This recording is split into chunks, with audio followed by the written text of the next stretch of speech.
Hello there, and welcome to another calming journey through history. Tonight, we'll step into the dusty boots of a cowboy named Jack Walker as we explore the gritty reality of life in the Wild West. But before we begin, I want to remind you to take a deep breath, make yourself comfortable, and let the world of the past wrap around you like a warm blanket. And if you're enjoying these historical stories, don't forget to like, share, and subscribe to the channel so we can continue bringing these peaceful stories to you. Now, imagine this: the sun hangs low in the sky, casting long, shifting shadows across a barren land. A vast, unforgiving landscape sprawls in every direction the Wild West. You're standing on the edge of it, looking out at the dusty plains, the rugged mountains that rise, jagged and imposing, and the small, scattered frontier towns that dot the horizon like forgotten specks. It's beautiful in its own way, but it's also harsh, unrelenting, and wild. There's no room for mistakes here, no time to rest. This land will swallow you up without a second thought. And into this unforgiving world rides Jack Walker, a seasoned cowboy. Jack's been through it all. He's survived more than most could ever imagine, from brutal winters to scorching summers, from cattle drives to shootouts. But even for someone as tough as Jack, life in the Wild West still tests his limits every day.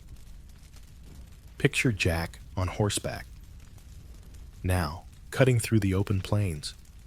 His horse's hooves kick up the dry earth as he rides. His body sways with the rhythm of the horse, but you can tell by the way his shoulders sag and his eyes squint against the sun that he's feeling the weight of this journey. The heat of the day presses down on him, relentless and unforgiving. There's no shade, no escape from the blistering sun. Jack's a man used to hardship, but this heat, it feels like it's cutting through his very bones. The sweat drips down his back, soaking his worn shirt as his horse plods on, tired but steady. Even a seasoned cowboy like Jack can feel the toll this place takes. The landscape here doesn't care how tough you are. It'll grind you down just the same. Jack's horse is tired, its legs starting to feel the strain of the long ride. His own body aches from days on end in the saddle, and yet there's no rest. There's always something to do, always something more to endure. Jack's been living off rations for days, and each time he takes a break, it's only for a brief moment before the call of the open trail pulls him forward once more. As the wind picks up, Jack shields his eyes, squinting through the dust. His mind drifts to the town he's headed toward, a small, barely there settlement that promises nothing but more of the same. Another long day, another long night. The land is as wide as it is unforgiving, and every moment feels like a battle. But here's the thing: this is the Wild West. This isn't the romanticized version you hear about in stories. It's not a land of freedom, adventure, and glory. No, the truth is much harsher. The Wild West is a place where survival isn't guaranteed, and where the stakes are higher than you could ever imagine. Jack knows this well. He's been living this reality every day. And though his heart might be weary, his spirit is unbroken. He's tough. He's survived. But there's no denying that life out here is brutal. You can almost hear the wind howling across the plains, the creak of Jack's saddle as he shifts the soft patter of hooves on the dusty earth. But even in the harshest of conditions, Jack keeps going, because that's all you can do in the Wild West. Keep going. Keep surviving. Now, as you listen to Jack's story, I want you to take a moment to think about the real struggles he's facing. How even a simple day in the Wild West is filled with hardships that test the very limits of human endurance. It's not the glory-filled life of adventure that stories make it out to be. It's a tough, gritty fight for survival. And as Jack keeps riding forward, the journey only promises more challenges, more obstacles. And yet somehow, you know Jack won't stop.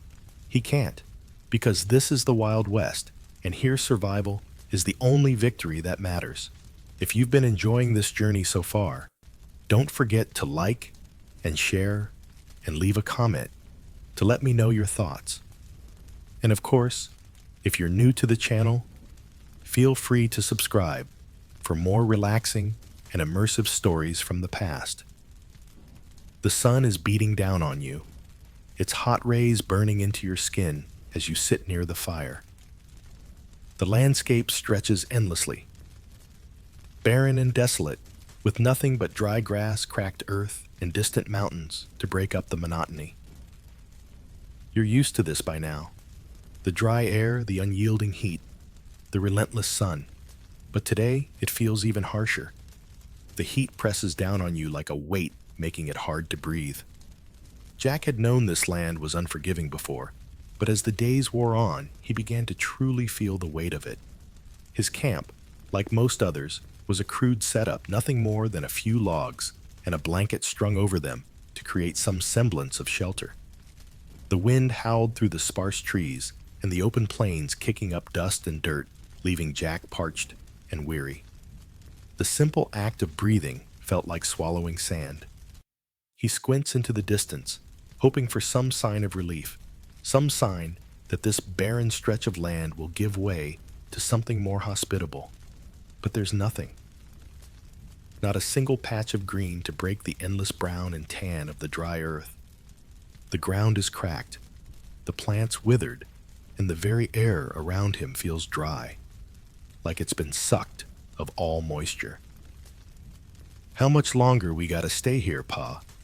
Thomas asks from beside him, his voice tinged with frustration. You can hear the weariness in his words, too. His feet sore from walking all day, his stomach growling from the hunger that seems to follow every step. "Just a little longer, son," Jack replies, though he isn't sure he believes the words himself. He's been saying "just a little longer" for days now, hoping each time that they'll find something, anything, that will give them relief. But the landscape continues to stretch out in front of him, as desolate and empty as the last time he looked. As night falls, the temperature drops, and Jack can feel the cold creeping into his bones. He grabs a piece of dried meat from his pack, tearing it apart with his hands. The meat is tough, dry, and tasteless, nothing like the fresh game he used to hunt back home. There's no time for luxuries now. It's just survival. The beans he cooks over the fire are even worse, bland and hard, but they're all they have. "Eat up," Jack says to his family, his voice more tired than he intended. "We've got to keep going." Mary, sitting next to him, takes a slow bite of her own meal, her face pinched from the harshness of the food. "It's all we've got," she murmurs, her voice soft, resigned. "But we make do. We always do." Jack nods, trying to force a smile, but it feels unnatural. They've been making do for so long, but how much longer could they? The constant hunger, the exhaustion from walking all day, the thirst each day feels like a struggle to hold on to keep moving. There's no real respite, no real comfort. And as the night stretches on, the only sound that breaks the silence is the crackling of the fire and the occasional wind gust that sends a shiver through the camp. Finding rest is a luxury Jack hasn't known for weeks now. He rolls onto his back, staring up at the sky, trying to find some comfort in the stars above. But the cold of the night seeps through his clothes, and the ground beneath him is unforgiving. His body aches from the day's journey, his muscles sore and tight from the long hours of walking. He wonders how much longer he can keep this up. How much longer can they all survive? This sleep doesn't come easily. He can't seem to shake the constant fear that something will happen in the night, another predator lurking in the shadows, or worse, an attack from a group of outlaws. Jack can't afford to let his guard down, not even for a moment. "Pa," "Are you awake?" Thomas whispers from across the campfire. Jack blinks, his eyes heavy with fatigue, but he forces himself to sit up and look over at his son. "Yeah, son, I'm awake." Thomas shifts, his face drawn with exhaustion. "I can't sleep. I'm so hungry." The words cut through Jack like a knife. His son, who should be dreaming of adventure and play, is here with him, struggling in a world that has none of the comforts of childhood. He thinks of his own father, who once told him that the West was where men could make a life. He wonders now if that dream is worth all of this. "You'll sleep soon, kid," Jack says, his voice hoarse. "We'll find food in the morning. Just need to rest up for now." But even as he says the words, Jack doesn't know if they'll find food. The land has shown no mercy, and he's starting to realize that hope is becoming a precious commodity, something they're running out of. Mary is still tending to the small fire, stirring a pot of beans. "Jack," she says quietly, not looking up, "how much longer can we keep doing this?" Jack hesitates, unsure of how to answer. The truth is, he doesn't know. They've been surviving on so little for so long, and each day is a battle for the next. He knows they're running low on supplies. He knows that with each passing day, the risks are growing, running low on water, on food, on firewood. It's becoming harder and harder to make do, but he can't give up. Not now. "We keep going. Mary," he says, his voice firm, despite the doubt that gnaws at him. "We'll get through this. We have to." In the silence of the camp, Jack allows himself a moment to think. The world around him is harsh, unforgiving, and unrelenting. The landscape is as barren as his hope feels at times, but there's something about this land, about this journey, that is shaping him into someone stronger. This hardship is forging his will into something unbreakable. He knows it's not just about surviving. It's about enduring, about holding on through the hardest moments, knowing that each day brings a new challenge. But with each passing moment, Jack knows he's reaching the limits of what his body and mind can handle. And that's the cruel truth of this journey. The only thing you can truly rely on out here is your own will to keep going, even when everything around you says, stop. The land may be unforgiving, but Jack Walker knows one thing for sure: he won't give up. Not yet. Not while there's a chance. He'll keep moving forward. They all will. For now, though, he closes his eyes, trying to ignore the ache in his body and the hunger in his stomach. As the night stretches on, the stars above feel colder than usual, but Jack can't afford to let that stop him. Tomorrow will be another day of struggle, and somehow they'll face it together. The night had fallen fast, the sky now a blanket of stars overhead, each one sharp and cold against the dark velvet. Jack sat next to the flickering fire, the warm glow casting shifting shadows across his tired face. The flames danced and crackled, but their warmth was fleeting, vanishing into the cool desert air as quickly as it came. The fire was his only comfort, the only thing between him and the cold, unforgiving land that surrounded him. The air felt thick with the dry heat of the day that never quite left. Every breath Jack took seemed to carry with it dust, as if the very earth itself was grinding against him. He glanced around at his camp, a small and primitive shelter that offered no protection against the elements. His home was little more than a crude bedroll, spread out on the ground, a thin, worn blanket covering him as he tried to sleep under the stars. The weather had no mercy.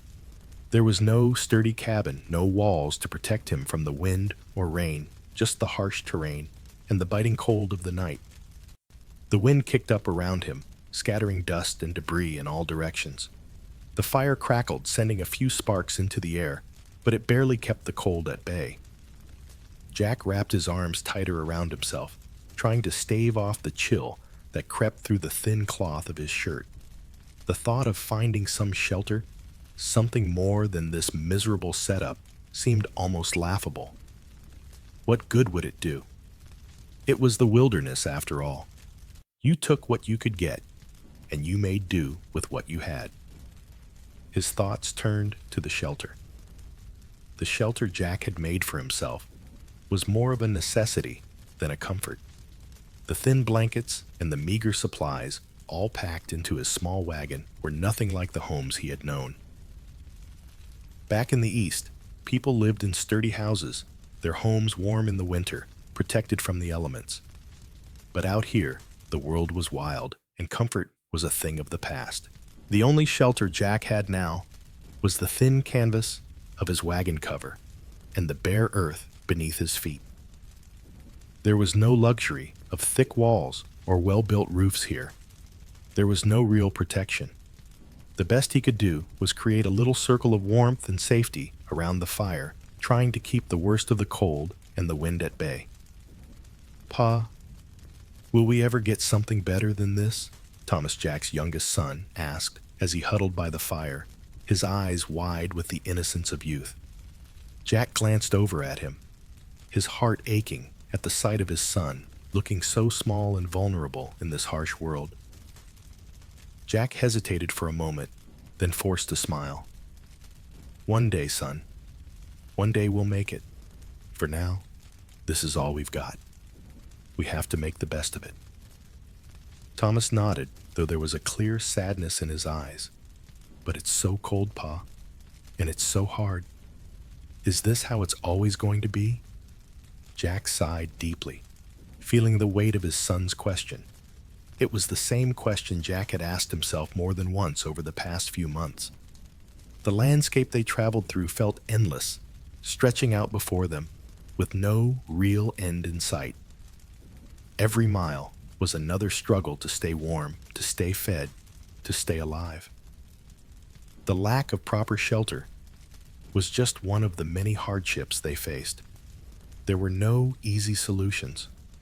The wagon trains were always moving, and the promise of a better life in Oregon kept them going, but there was no rest. The nights were long, and the days were no better. Jack had been through rough times before, but this journey, this endless trek across an unforgiving land, was unlike anything he'd ever experienced. Pa Sarah called softly from behind him. She had been helping to gather what little wood they had for the fire, but now she came over, her hands wrapped tightly around her thin jacket. "Can we go inside the wagon to sleep? The ground is so hard out here." Jack's heart sank. The wagon was a small, cramped space, barely enough to hold the family, let alone provide comfort, but he couldn't say no. "All right, Sarah," he said, his voice softer now. "We'll sleep in the wagon tonight. But remember, it's only for tonight. We have to save our supplies. We need to keep moving." She nodded, her eyes tired but trusting. Jack's heart ached at the thought of his children, their faces pale from hunger and fatigue, their shoulders sagging under the weight of the journey. He wanted to give them more than this, more than a life spent struggling, more than this endless cycle of moving and fighting to survive. But for now, all he could do was give them what little comfort he could. The wagon was cramped and uncomfortable, and the air inside smelled stale, but at least it offered some protection from the wind. Jack laid down on his bedroll, pulling his blanket tighter around him, trying to block out the cold that seeped in through the cracks. But it was a losing battle. No matter how tightly you wrapped yourself, the cold always found a way in. He closed his eyes for a moment, but sleep wouldn't come. His thoughts kept drifting back to the harsh reality of their situation, the lack of shelter, the constant struggle for food, the endless, unrelenting journey. And then there was the issue of water. Water was a luxury out here, something that should never be taken for granted. There were days when they didn't have enough to drink, and even when they did, it often came from murky, questionable sources. They had to rely on what little streams and rivers they came across, but the water wasn't always clean, and Jack had seen more than one man fall ill from drinking water that had been tainted by animal waste or stagnant pools. Jack's lips were cracked and dry, his throat parched no matter how much he tried to drink. The water they carried was rationed, and every drop counted. They had to make it last, even though it seemed like there was never enough. Jack would often find himself searching for water, trekking across miles of land, looking for anything that could be used to quench their thirst. Some days, the search felt endless, like he was chasing after something that always seemed just out of reach. "We've got to find more water tomorrow," Pa Thomas said, from across the campfire, his voice cracking with the same dryness Jack felt in his own throat. "I'm thirsty." "I know, son," Jack replied, his voice hoarse. "We'll keep looking. We always find a way." The harshness of their environment was inescapable. Every day was a fight for survival. Every day brought new challenges: finding food, finding water, finding shelter, and it never got easier. The elements, the land, and the constant demands of the journey took everything they had, but Jack knew that as long as they had each other, they would survive. The fire flickered weakly in front of him, the embers crackling softly. Jack stared into the flames for a while, the harsh realities of life on the trail pressing in on him from all sides. The fire was a small comfort, but it was something. He held on to that, even as the night grew colder and the wind howled around them. This was their life now. This was the Wild West. And though it wasn't easy, though it wasn't the life Jack had dreamed of, it was the life he had to make for his family. Every day, every hour was a new challenge, but they would face it together. That was the only thing that mattered. "You're right," Pa Thomas said, his voice steady as he settled down beside the fire. "We'll make it through." Jack smiled, though the exhaustion weighed heavily on him. "Yes, we will, son, we will." And as the night deepened, Jack closed his eyes, knowing that the journey wasn't over yet. The struggle would continue, but they would keep going, together, always. The days of the trail had taught Jack Walker to keep his head down, his eyes sharp, and his hand always near the hilt of his revolver. Life in the Wild West wasn't just a battle against the land. It was a constant struggle against lawlessness, a place where the line between right and wrong blurred with every passing mile. Out here, the law was a distant memory, something talked about in far-off cities, but never truly seen on the frontier. Jack had heard the rumors before he even set foot in the small town near his camp. This town, barely a speck on the map, was a lawless place where gunslingers, outlaws, and bandits ruled the streets. It was a town where violence was part of the daily routine, where the click of a revolver's hammer could be heard just as easily as the creak of wagon wheels. The town's streets were dusty, narrow, and often empty, save for the occasional tumbleweed that rolled past in the wind. The saloon was the heart of the town, a place where men gathered to drink, gamble, and exchange stories, or more often than not, to settle old scores. Jack had passed through the town many times, always keeping his distance, always with his hand on his gun. The place was filled with strangers, some friendly, some not, and Jack had learned to trust his instincts. But no matter how much he tried to avoid it, danger was always lurking just around the corner. One evening, after a long day of riding, Jack found himself walking through the town, his boots crunching on the gravel as he passed by the saloon. He was tired, his muscles sore from the ride, but the town was quiet for once, and he figured it was as good a time as any to grab a quick drink and rest. He pushed open the saloon doors, stepping into the dimly lit room. The scent of whiskey and smoke hung heavy in the air, and the chatter of men's voices filled the space punctuated by the occasional clink of poker chips. Jack nodded to the bartender, a burly man with a scar running down his cheek. "Whiskey, Jack," said, his voice low, worn from the heat of the day. The bartender slid a glass across the counter, and Jack took a seat in the corner, scanning the room. It wasn't busy, just a few men scattered around nursing their drinks or staring into the distance. But there was something about the tension in the air that made Jack uneasy. The quiet was too thick, like the calm before a storm. As he sipped his whiskey, Jack's eyes fell on a man sitting at a table near the back. He looked like any other traveler. Dusty clothes, a tired face, but there was something about the way he held himself that caught Jack's attention. The man's eyes kept darting around the room, watching everyone with a sharpness that made Jack uneasy. He could see it now, the tension building between the man and another figure across the room. The two men were locked in a silent stare-down, each one sizing the other up, each one waiting for the slightest excuse to draw. Jack's fingers twitched on the edge of his glass, his instincts telling him that this wasn't going to end well. The silence in the saloon seemed to stretch on forever before the moment finally broke. The man who had been eyeing the stranger stood up suddenly, his chair scraping against the floor with a screech. He was tall, his face hardened by years of rough living. The kind of man who didn't need a reason to fight, he just did. "I don't like the way you're looking at me, stranger," the tall man growled, his voice low and menacing. The stranger didn't flinch, but Jack could see the tension in his shoulders. He wasn't afraid, but he wasn't looking for a fight either. "Just minding my own business," the stranger said, his voice calm, but Jack could hear the undercurrent of wariness in it. But the tall man wasn't listening. In one swift motion, he pulled his revolver from his holster and aimed it at the stranger.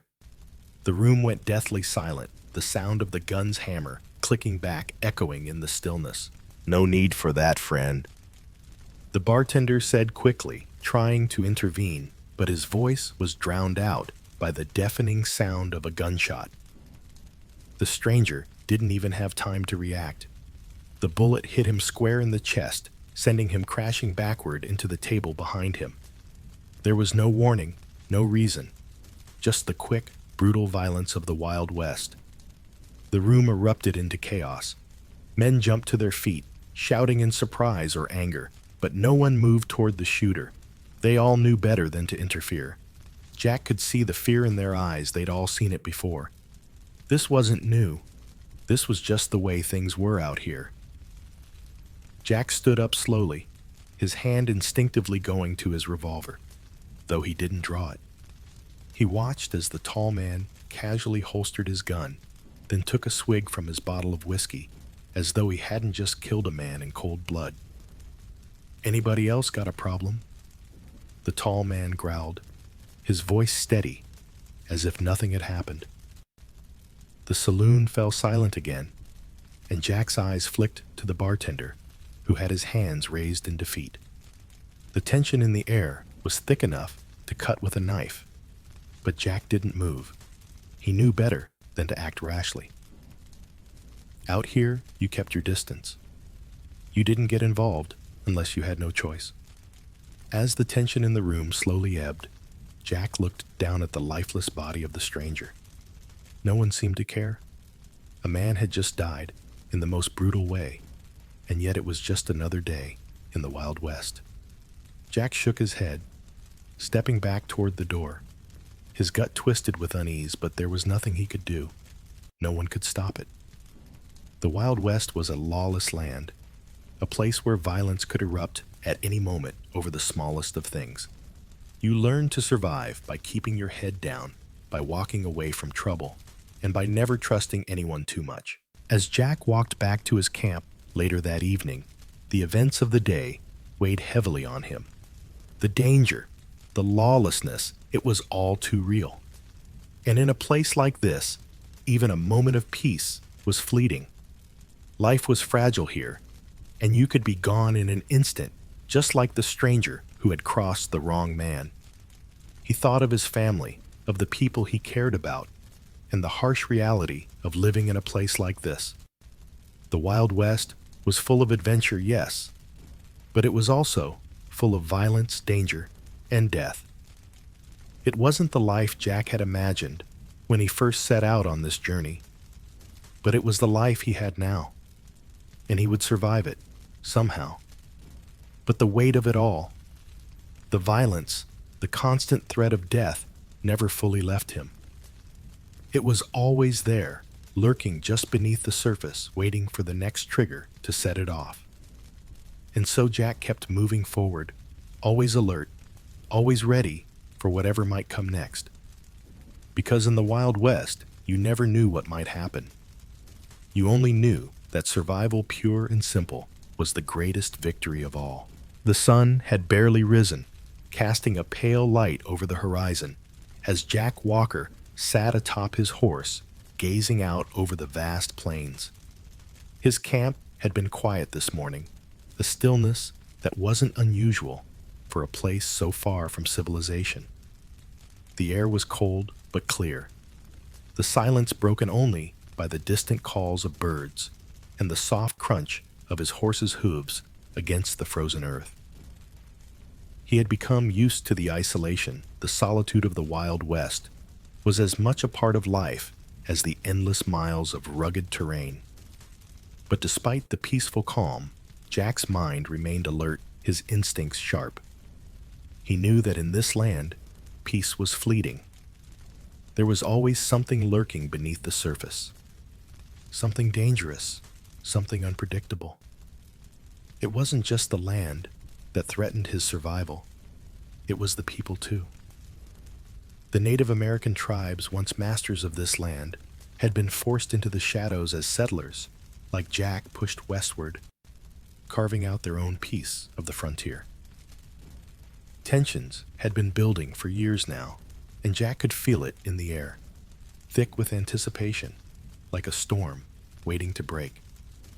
The conflict had been brewing long before Jack ever set foot on this trail. The settlers had come building their farms, their towns, and pushing farther into the territories that had been home to the indigenous tribes for generations. It wasn't just a matter of land, it was a matter of survival. The tribes fought to keep what was theirs, to protect their families, their culture, and their way of life. And the settlers, hungry for land and opportunity, fought to carve out their future, one wagon train at a time. Jack had heard the stories of skirmishes, of bloody encounters, of settlers being ambushed by raiding parties. At first, Jack had been unsure of what to think. He had always heard that the Native Americans were savages from the stories of those who traveled before him. But once he began to see the land for himself, once he began to understand the deep connection these people had to their land, his view started to change. It was one late afternoon, several weeks back, that Jack had witnessed firsthand the tension that simmered beneath the surface. The wagon train had been moving steadily westward, the long line of wagons creaking over the dirt and rock when they came upon a narrow pass, a trail that led through a thick, forested area. The sky had grown cloudy, and the wind had picked up, whipping the trees in every direction. It had been a tough stretch of the journey, and spirits were low. The wagons were laden with the remnants of their supplies, the dust and grime of days of travel settling over everything. As they moved along the trail, Jack had heard the faint sound of horses in the distance, soft, quick hoofbeats, too fast to be the sound of another wagon. His hand instinctively went to the revolver at his side, his eyes scanning the surrounding forest. The air felt heavier, more charged with tension. He wasn't the only one who had sensed it. Others in the train were looking around nervously, their hands inching toward their weapons, eyes darting between the trees. A few moments later, they emerged into a small clearing, and there, standing between the trees, was a group of Native Americans. Their faces were painted with the bold, bright colors of their tribes, their horses steady beneath them. The men were armed, their weapons hanging from their sides, their eyes fixed on the settlers with a mix of wariness and defiance. "Hold up," one of the men called out, his voice steady but sharp, his accent thick and foreign. "This is our land." The wagons came to a halt, the tension growing thicker in the air. Jack could hear the murmurs among the settlers, the unease spreading like wildfire. A few of the men reached for their rifles, but Jack motioned for them to hold their fire. He had seen the way the Native Americans were watching them, cautious yet resolute. They weren't attacking, not yet. They were trying to send a message. The chief of the group, a tall man with piercing eyes, dismounted from his horse, his movements deliberate. He walked toward the settlers, his face grim, his hands held wide to show he wasn't a threat. Jack could see the weight of years in his eyes, years of watching his people being pushed further and further from their land. His voice, when he spoke again, was firm, but not without a certain sadness. "You trespass on sacred ground," he said, his words simple but powerful. "Leave now, before there is bloodshed." Jack could feel the eyes of his fellow settlers on him, waiting for him to make a decision. Some were already murmuring about defending themselves, about the need to protect their families. But Jack knew that this wasn't about strength or weapons. This was about understanding. The land they were on didn't belong to them. It had never belonged to them. The tribes had fought for it, had lived on it for centuries, and now it seemed that the settlers had become just another wave of invaders, another group of people who had come to claim what was already claimed. "We don't mean any harm," Jack said, his voice calm, trying to diffuse the tension. "We're just passing through. We'll leave your land as soon as we can."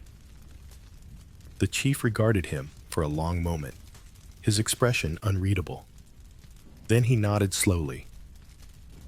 "You will pass through, but you will leave nothing behind. No trace of your passage, no harm." Jack nodded, his heart pounding.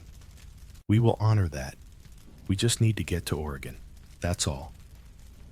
For a long moment, no one moved. The tension hung in the air like a storm, and Jack could feel the weight of history in that moment. He knew the story of what had happened to those who didn't leave, to those who had fought. And he knew that the road ahead was fraught with danger, not just from the land, but from those who had been here first. The chief mounted his horse again, and with one final glance at the settlers, he turned and signaled for his group to ride off into the trees. The horses moved like shadows through the forest, disappearing as quickly as they had appeared, leaving the settlers in the silence of the clearing. Jack watched them go, a deep sense of unease settling in his chest. He had never imagined that this journey, this dream of a new life in Oregon, would come at such a high cost. The Wild West wasn't just a place of adventure, it was a place of conflict, of violence, of competing claims to the land. The tension between the settlers and the Native Americans was always there, lurking beneath the surface, threatening to boil over at any moment. As the wagons began to move again, Jack couldn't shake the feeling that the peace they had made with the Native Americans was fragile, and that they were always one mistake, one wrong step away from violence. The frontier was a land of opportunity, but it was also a land of danger. And Jack knew that every day on the trail was a reminder of how thin the line between survival and disaster could be. As they continued on, the settlers kept their heads down, their eyes forward, never knowing when the next encounter would come, or when the next danger would reveal itself. The Wild West, for all its promise, was a place where life was constantly in peril, and every step was a reminder of how fragile survival really was. And for Jack, as he looked back toward the distant mountains, he knew that no matter how far they traveled, the Wild West would always be a land of danger, of violence, and of uncertain peace. The sun was setting over the dusty horizon as Jack Walker sat near the fire, his eyes scanning the horizon, though his mind was elsewhere. The quiet crackle of the fire did little to soothe the unease gnawing at him. A heavy silence settled over the camp. The wagons were parked in a rough circle, the muted murmurs of the other settlers blending with the sounds of the wind in the distance. The faint smell of smoke from cooking fires hung in the air, but even that couldn't mask the bitter, stagnant scent of illness that had started to seep into their camp. In the corner of the camp, Jack's close friend, Bill, lay on a blanket, his body pale and clammy with fever. Jack had known Bill for years, ever since they'd worked together on a cattle drive, and he'd always considered him more of a brother than a friend. But now, as Jack looked at Bill, the man who had once been so full of life, he felt helpless. "Pa, what's wrong with Bill, Thomas?" asked, his voice quiet, but filled with concern. Jack turned to see his son, a worried expression on his young face, his small hands fidgeting nervously. Thomas was barely old enough to understand the gravity of the situation, but Jack could see the fear in his eyes. "I'm not sure, son," Jack replied, trying to keep his voice steady. "But he's not feeling well. He's got a fever. We just need to make sure he gets some rest." Bill's illness wasn't an isolated case. Jack had seen it happen too many times already. Diseases like cholera and dysentery had swept through the camp with alarming speed, taking people without warning. The unsanitary conditions, the lack of clean water, the overcrowded living spaces, all of it made the settlers vulnerable to the ravages of illness. There were no doctors in sight, no medicine to cure what ailed them. It was a game of luck, and so far, they hadn't been winning. The others in the camp were doing their best to keep their distance from Bill, though it wasn't easy. Everyone was on edge. The fear of catching whatever Bill had seemed to hang in the air. But there was nothing Jack could do. No one could. The closest thing to a remedy they had was the occasional herbal concoction one of the more experienced settlers had learned, but even that was a gamble. Sometimes it worked, most times it didn't. Jack walked over to Bill's side, kneeling beside his friend. Bill's breathing was shallow, his eyes glazed over with fever. His face was flushed with the heat of illness, but Jack could feel the sweat on his skin, the cold dampness that seemed to seep into his bones. "Bill," Jack said softly, his voice hoarse. "Can you hear me?" Bill groaned weakly, but didn't open his eyes. Jack's heart tightened at the sight of his friend, so helpless, so far from the strong man he once was. Without medical care, Bill's chances of surviving this were slim. They were all at the mercy of their environment, of the land that refused to give up its secrets. Jack glanced back at his family, his wife Mary, holding Sarah and Thomas close by the fire, her face filled with concern. Jack could see the worry in her eyes too. They were all worried. They had seen too many people get sick, seen too many people die with no way of stopping it.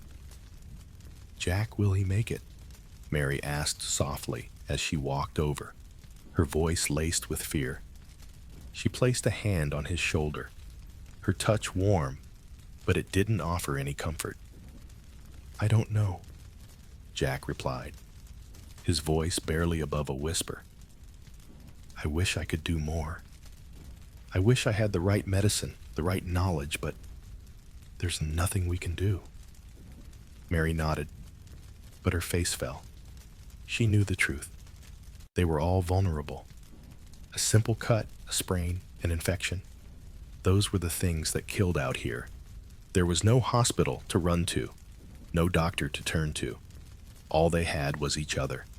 And sometimes even that wasn't enough. Jack ran his hand through his hair, frustration gnawing at him. He had spent years in this unforgiving land, fighting to survive, to protect his family. But this was different. He couldn't fight illness. He couldn't fix it with his hands or his gun. And that made him feel powerless. Jack Mary said, her voice gentle but firm. "You can't keep doing this. You're not a doctor. We can't keep waiting for something that might never come." He met her gaze, feeling the weight of her words. She was right. There was no doctor. There was no medicine. They were at the mercy of whatever fate had in store. But that didn't make it any easier. Jack had spent his whole life fighting surviving, but this was something he couldn't control. "I know," Jack said, his voice shaking slightly. "But we can't just give up on him. We can't." The sun was sinking lower now, and the camp grew darker with each passing minute. The cold night air began to seep in, and Jack pulled his coat tighter around himself. The wind howled through the trees, but Jack barely noticed. His thoughts were with Bill, with the helplessness of their situation. As night fell, Jack stayed by Bill's side, watching his friend's shallow breathing, waiting for some sign that things would get better. But nothing changed. The fever raged on, and Bill's body grew weaker with each passing hour. Jack's heart sank as he realized just how fragile life was out here, how quickly it could all be taken away. In the silence of the night, Jack couldn't help but think about all the men he had known who had fallen to illness out here. Men who had been cut down by simple diseases, by things that could have been easily treated back home. But there was no home here. There was no safety net. Just the open land, the wind, and the uncertainty of tomorrow. Jack looked up at the stars, the vast expanse of the sky seeming to swallow everything around him. There were no answers out here, no easy solutions. Just the struggle to survive day after day. And sometimes survival wasn't enough. Sometimes it wasn't about strength or endurance. Sometimes it was about luck, about whether the fates were kind enough to let you live another day. He sat with Bill for hours, the fire slowly dying down, the warmth leaving the camp as the night grew colder. He couldn't help but think about the irony of it all. They had come so far, fought so hard, and yet something as simple as a fever could take it all away. As Jack finally stood up, a cold shiver ran down his spine. He looked down at Bill once more, his heart heavy with the weight of the situation. "We'll keep fighting, old friend," he whispered. "We'll keep fighting for you." And with that, Jack turned back to his family, knowing that the fight for survival in this harsh land would continue. But it wasn't just about the strength of the body. It was about the strength of the spirit, the resilience to keep going, even when the odds were stacked against you. The Wild West is a land of extremes where the days are hot enough to bake the very earth beneath your feet, and the nights as cold as 1,000 winds. For Jack Walker, the shifting temperatures were something he had come to expect. It was the sudden storms that always took him by surprise. One minute the sky would be clear, the sun beating down mercilessly on him, and his camp the next minute a dark cloud would roll in, blotting out the sun and ushering in a storm that came out of nowhere. The night was still and quiet, the crackling of the fire, the only sound that filled the air. Jack sat with his back against a small boulder, his coat pulled tightly around his shoulders to ward off the evening chill. His horse, tied loosely to a nearby tree, grazed lazily, content with the sparse grass. The world was calm, but even in the stillness, Jack couldn't shake the feeling that something was coming, that something was wrong. The winds, though light, were shifting, and the air smelled heavy, thick with moisture. "It's too quiet," Jack muttered to himself, his eyes scanning the horizon, searching for any sign of a change. He had learned to trust his instincts out here in the wild, and tonight those instincts were telling him to prepare for something unexpected. But what a storm! It didn't make sense. The weather had been mild all day. He should have been able to rest easy, but a gnawing discomfort settled in his gut. Mary, sitting by the fire, glanced up from the pot she was stirring. Her brow furrowed as she watched Jack. "You're worrying again, Jack. You've been looking at the sky like that for hours. What's got you so restless?" Jack didn't answer right away. He wasn't sure how to explain it. The sky was still clear, the stars barely visible, and yet the air felt wrong, too thick, too heavy, like the calm before a storm. His hand instinctively went to the brim of his hat, pulling it lower over his forehead, as if trying to shield himself from the unseen threat he felt looming. "I don't know," Jack said. After a moment, his voice quiet. "There's something about tonight. I don't trust the weather." Mary nodded, her face soft with understanding. "Well, if it comes, we'll deal with it like we always do." Jack gave a small nod, but he couldn't shake the sense of impending danger. He had lived through storms before hell. This land was nothing but storms, from the scorching sun to the wild winds that tore through the plains. But something about this night felt different. There was a restlessness in the air, something more dangerous than just a regular storm. The feeling clung to him like the dust on his boots, unshakable. As the evening drew on, Jack couldn't bring himself to rest. He checked the horses, secured the wagons, and double-checked the firewood. The wind picked up, and the temperature dropped quickly. The warmth of the fire did little to keep the cold at bay, and Jack could see his breath in the air as he moved around the camp, his boots crunching the dry earth beneath him. Then, without warning, the wind howled. The sudden gusts swept through the camp, knocking the fire down in a flash. Jack froze, his heart racing. The sound of the wind was deafening, the sky above darkening at an unnatural speed. "Jack, what's happening?" Mary called out from behind him, her voice laced with concern.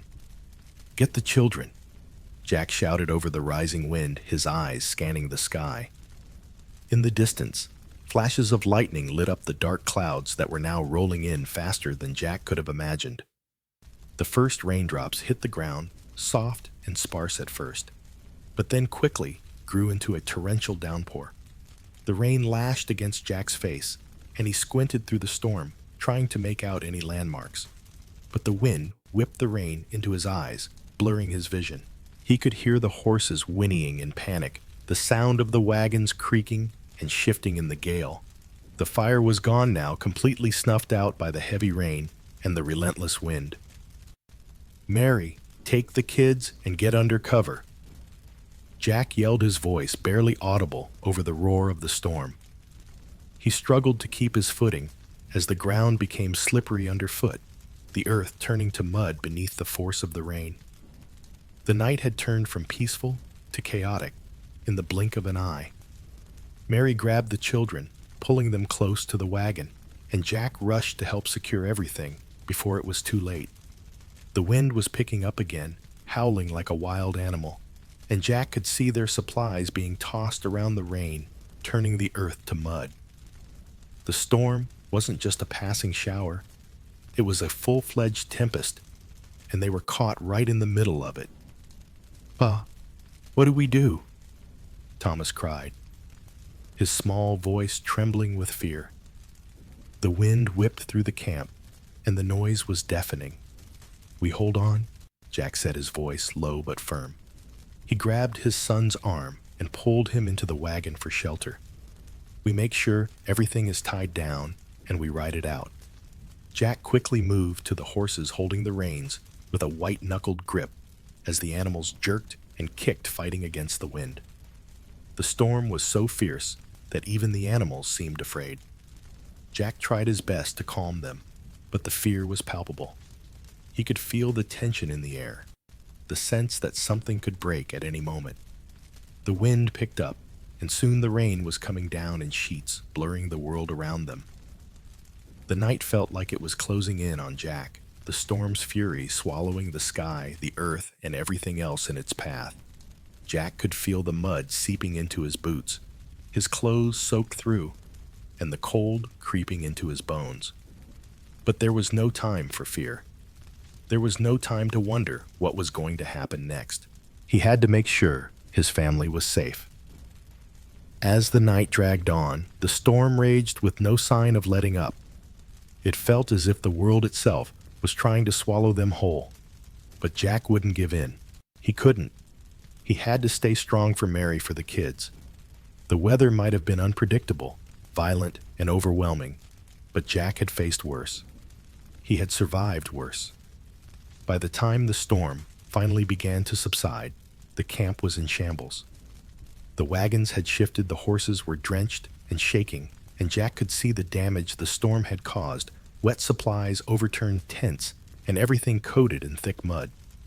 But as the storm cleared and the wind died down, Jack breathed a sigh of relief. The worst was over, but the damage had been done. The rest of the night was spent in silence as everyone huddled together in the wagon, waiting for the storm to pass, hoping their supplies would hold. Jack watched over his family, his mind still racing from the chaos, but he knew they had survived. They had weathered the storm. For tonight, that was enough. And as the sky finally cleared, revealing the cold, starry night above them, Jack thought to himself, the Wild West wasn't a place for the faint of heart. It was a land of extremes, of unpredictable forces, both natural and human. You could prepare as best you could, but in the end it was the storm that determined what you could survive. And yet, no matter how many storms came, Jack knew they would survive. It was that will, that grit, that made the difference between living and being swallowed up by the wild, unforgiving land. He smiled softly to himself, knowing that they had made it through. Tomorrow would bring more challenges, but they had made it through the storm. And that in the Wild West was something worth holding on to. The trail stretched endlessly before Jack, as far as the eye could see, a blur of dust and heat shimmering on the horizon. His horse, a strong but weary animal named Rusty, struggled under the weight of their supplies. The heavy load weighed the horse down, its breathing, ragged hooves kicking up the dry earth with every labored step. Jack could feel it too. His muscles ached, his body exhausted from days on end of relentless travel, each mile dragging on longer than the last. The sun hung high in the sky, beating down mercilessly, offering no reprieve from the blistering heat. It wasn't just the sweat soaking through his shirt. It was the weight of the land itself, the oppressive heat that seemed to press against him, forcing him to move slower with each passing hour. The road was rough, with jagged rocks and uneven ground that made every step feel like a challenge. Each step a painful reminder of how far they had to go. "How much farther, Pa?" Thomas's voice broke through the haze of Jack's thoughts. His son had been walking beside him, his small legs growing weary as the day wore on. Jack glanced down at Thomas, his face flushed from the heat, his clothes covered in dust.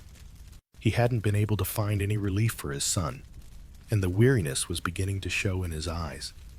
Jack wiped the sweat from his brow and looked ahead, squinting against the glare of the sun. "Not much farther, kid. We just gotta keep moving," he said, though he wasn't sure how much further they could go. The last water source they had passed was miles behind them, and their supply of water was nearly gone. The thought of continuing through this barren land with no sign of relief made Jack's stomach tighten with worry. He shifted uncomfortably in his saddle, trying to ignore the burning sensation in his feet. The blisters were raw now, having formed from days of walking on rough terrain in poorly fitted boots. Every time he lifted his foot to take another step, the pain shot up his leg. The skin stretched tight around the sores. It was becoming harder to ignore the pain, harder to keep his focus. "Pa, I am thirsty," Thomas said, his voice small, barely audible, above the sound of the wind and the rhythmic clopping of Rusty's hooves. Jack's heart clenched. He could hear the desperation in his son's voice, the unspoken fear that accompanied every plea for water. It wasn't just Thomas, it was all of them. The water was running low, and Jack wasn't sure when they would find their next source. The land had offered them little, and the endless stretch of dirt and rock showed no signs of relief. Jack pulled Rusty to a stop, the horse's hooves scraping against the rough ground. He leaned forward in his saddle, wiping his face with the back of his hand, and scanned the horizon. In the distance, there was nothing but dust and heat. The air shimmered with the intensity of the sun's rays, and there was no sign of water, no hint of shade or relief.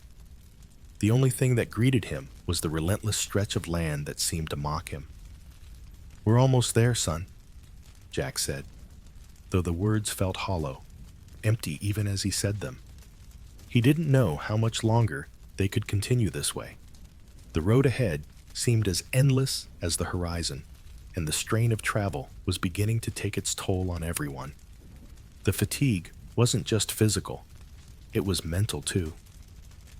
The constant worry about the unknown gnawed at Jack's thoughts like a constant itch that couldn't be scratched. Where was the next water source? Would his horse make it through the day, or would it collapse under the weight of their supplies?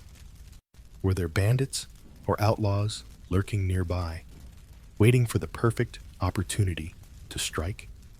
The questions had no answers, and the uncertainty weighed heavily on him. Jack glanced over at Mary, who was riding a few paces behind him, her face etched with worry. The stress of the journey had taken its toll on her as well. She was pale, her clothes stained with dust, her hair tangled from days without proper care. Her eyes were tired, but there was something in them, something that kept her going, the same thing that kept him going. It was a strength they both carried, a quiet determination to survive for the sake of their family. "Pa, I don't think I can go much farther," Mary said, her voice soft, but tinged with exhaustion. She was trying to hide it, but Jack could see it in her eyes. The same tiredness, the same weariness that had settled into his own bones. They had been on the trail for so long now, and it felt like the end was always just out of reach. "We'll keep moving, Mary. We've made it this far, haven't we?" Jack replied, though he knew the words didn't carry much weight. The truth was, they were all exhausted. Every mile they traveled took more from them, and the constant strain was starting to break them down. Jack's own body felt like a machine running out of oil. His legs ached with every step, and the weight of the supplies on Rusty's back was beginning to wear on him as well. He had always prided himself on his strength, on his ability to keep going no matter what. But this trail, the constant physical labor, the long days, the endless miles was breaking him down piece by piece. The land had no mercy, and neither did the journey. Thomas pulled on his sleeve, his small voice breaking through Jack's thoughts. "Pa, are we going to make it? Will we be okay?" Jack paused, looking down at his son, his heart aching. There was no easy answer to that question. He had to be strong for Thomas, for his family. But there were times when even his strength felt like it wasn't enough. "We'll make it, son," Jack said, his voice steady, though it was a lie. He didn't know for sure, but he couldn't let Thomas see the fear in his own eyes. "We'll make it." The sun seemed to hang heavier in the sky as they continued each step forward a struggle. The distance between them and their goal felt like an insurmountable gap, and the strain of travel weighed on every part of Jack's body. The exhaustion was settling deep into his bones now, a constant companion that refused to let go. Every step was a reminder of how far they had to go, how much farther they still had to travel. The pain in his feet, the sweat that dripped down his back, the constant worry about the unknown. It was all part of the journey. It was part of what it took to survive in the Wild West. And as Jack looked ahead, his eyes narrowing against the glare of the sun, he knew one thing for certain: the journey was far from over. But he also knew that they would keep going. They had to, because this was the Wild West. And in the Wild West, survival wasn't a guarantee, it was a daily fight. And Jack Walker wasn't ready to give up. Not yet. Not while his family was with him. Not while there was still a chance. They would keep going one step at a time. The wind had picked up by mid-afternoon, swirling dust across the barren plains, but Jack Walker barely noticed it. His mind was focused on one thing: food. The hunger that gnawed at his insides had become a constant companion, something he couldn't escape. Every meal had become a luxury, something he didn't take for granted, no matter how meager it was. A simple piece of dried meat, some hardtack, maybe a few beans, if he was lucky. Those were the staples now. Jack had long since stopped dreaming of hot meals or fresh meat. In the Wild West, those things were more fantasy than reality. He pulled his horse to a stop by a small creek, watching the water run swiftly by. It had been days since he'd had anything more than a bite of salted beef and a few scraps of bread. His stomach growled, but there was nothing to be done. He could see the thin, dried-out grass along the creek, but the land had little to offer. The trees were sparse, and game was rare further east. He might have been able to find a deer or some rabbit to hunt, but out here, even that felt like a distant hope. "Pa, when do you think we'll find something to eat?" Thomas asked, his voice quiet but filled with the same hunger that Jack felt himself. The boy's face was drawn, his cheeks sunken from lack of food, but there was a glimmer of hope still in his eyes. Jack knew his son was trying to stay strong, trying to stay positive, but they both knew that the days were growing longer and the food supply was dwindling. Jack glanced down at his son, his heart aching. "Soon, son, I'll find something," he said, though his voice lacked conviction. He wasn't sure how much longer they could hold out. The truth was, Jack had been hunting for days now, hunting with no real hope of success. Every day was the same. He would wake early, ride out with his rifle, and track whatever he could find, but the land had been unforgiving. Nothing but dust and dry soil greeted him at every turn. And even when he did manage to find something, a rabbit here, a small bird there, it wasn't enough to feed his family. The rifle had become more of a burden than a tool for survival. The animals were growing scarce, and the land was too parched to support anything larger than a few rodents or the occasional coyote.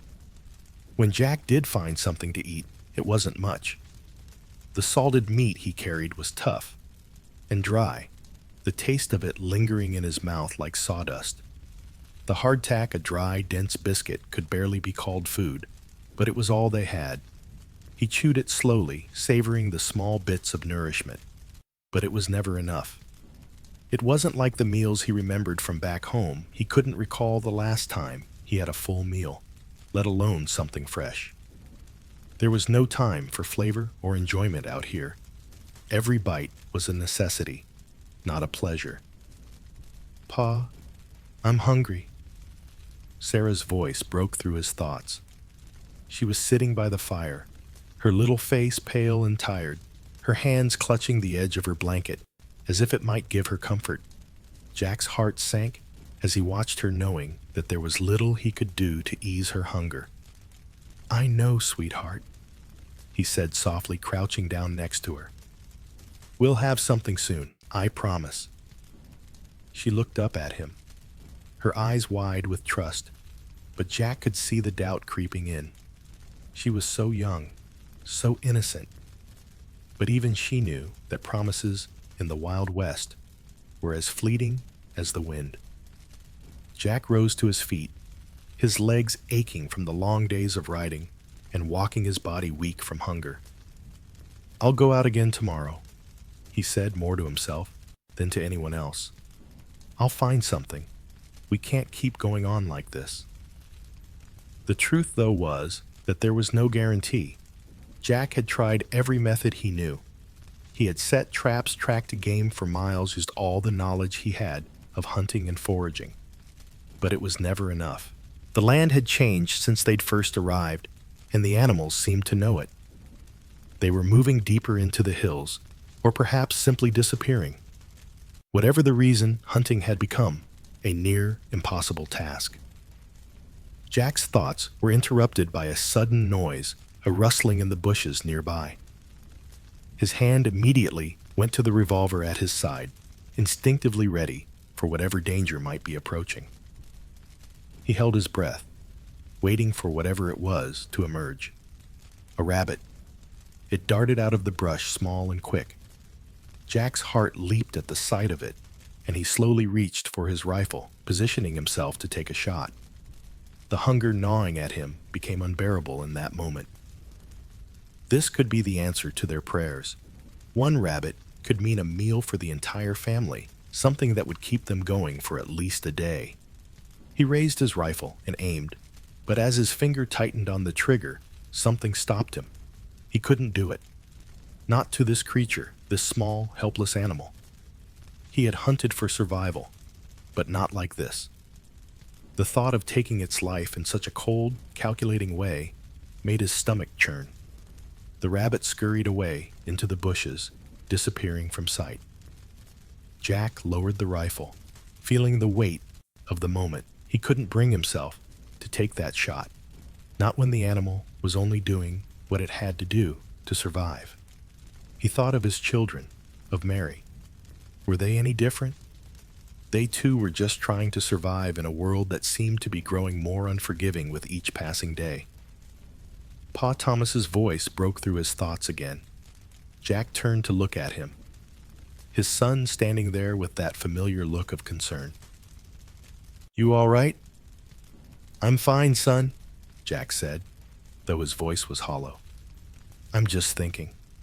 Thomas stepped closer, a hand on his father's arm. "We'll make it, won't we? You'll find food." Jack nodded, but the truth was, he didn't know. He didn't know how much longer they could keep going like this. They were running out of supplies, and Jack had no idea where the next source of food would come from. As Jack returned to camp, he glanced at the fire, the flames flickering in the wind. Mary was still tending to the small pot of beans they had left, stirring the meager contents with a worn spoon. She looked up at him as he approached her face, drawn, the exhaustion in her eyes barely hidden. "Anything?" she asked, her voice soft, hopeful. "No," Jack replied, his heart heavy. "Nothing." Mary didn't say anything, but Jack could see the disappointment in her face. She had been holding on to hope, just like him, but the reality was that hope was beginning to run out.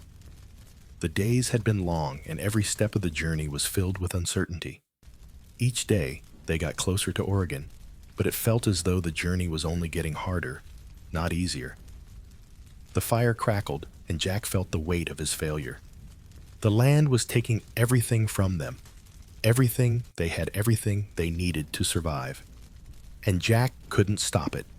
No matter how hard he tried, no matter how much he hunted, there was never enough. The land wasn't kind to them, but Jack was determined. He had to be. For Mary, for Thomas, for Sarah.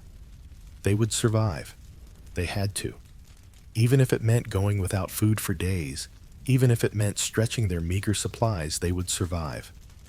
"We'll keep going," Jack said, his voice steady but laced with fatigue. "We'll make it." Mary nodded, though her eyes were filled with doubt. "We will," she said softly, though her voice wavered. Jack didn't know if they would, but there was no turning back now. They had come too far to stop. And so as the fire flickered low and the night stretched on, Jack knew that they would keep going no matter what. because out here in the Wild West, survival was everything, and he wasn't ready to give up. Not yet. The journey was always harder than Jack had imagined. It wasn't just the rough, unrelenting terrain, the scorching heat, or the constant hunger gnawing at his insides. It was the sheer physical strain of living in the cramped, overcrowded wagons.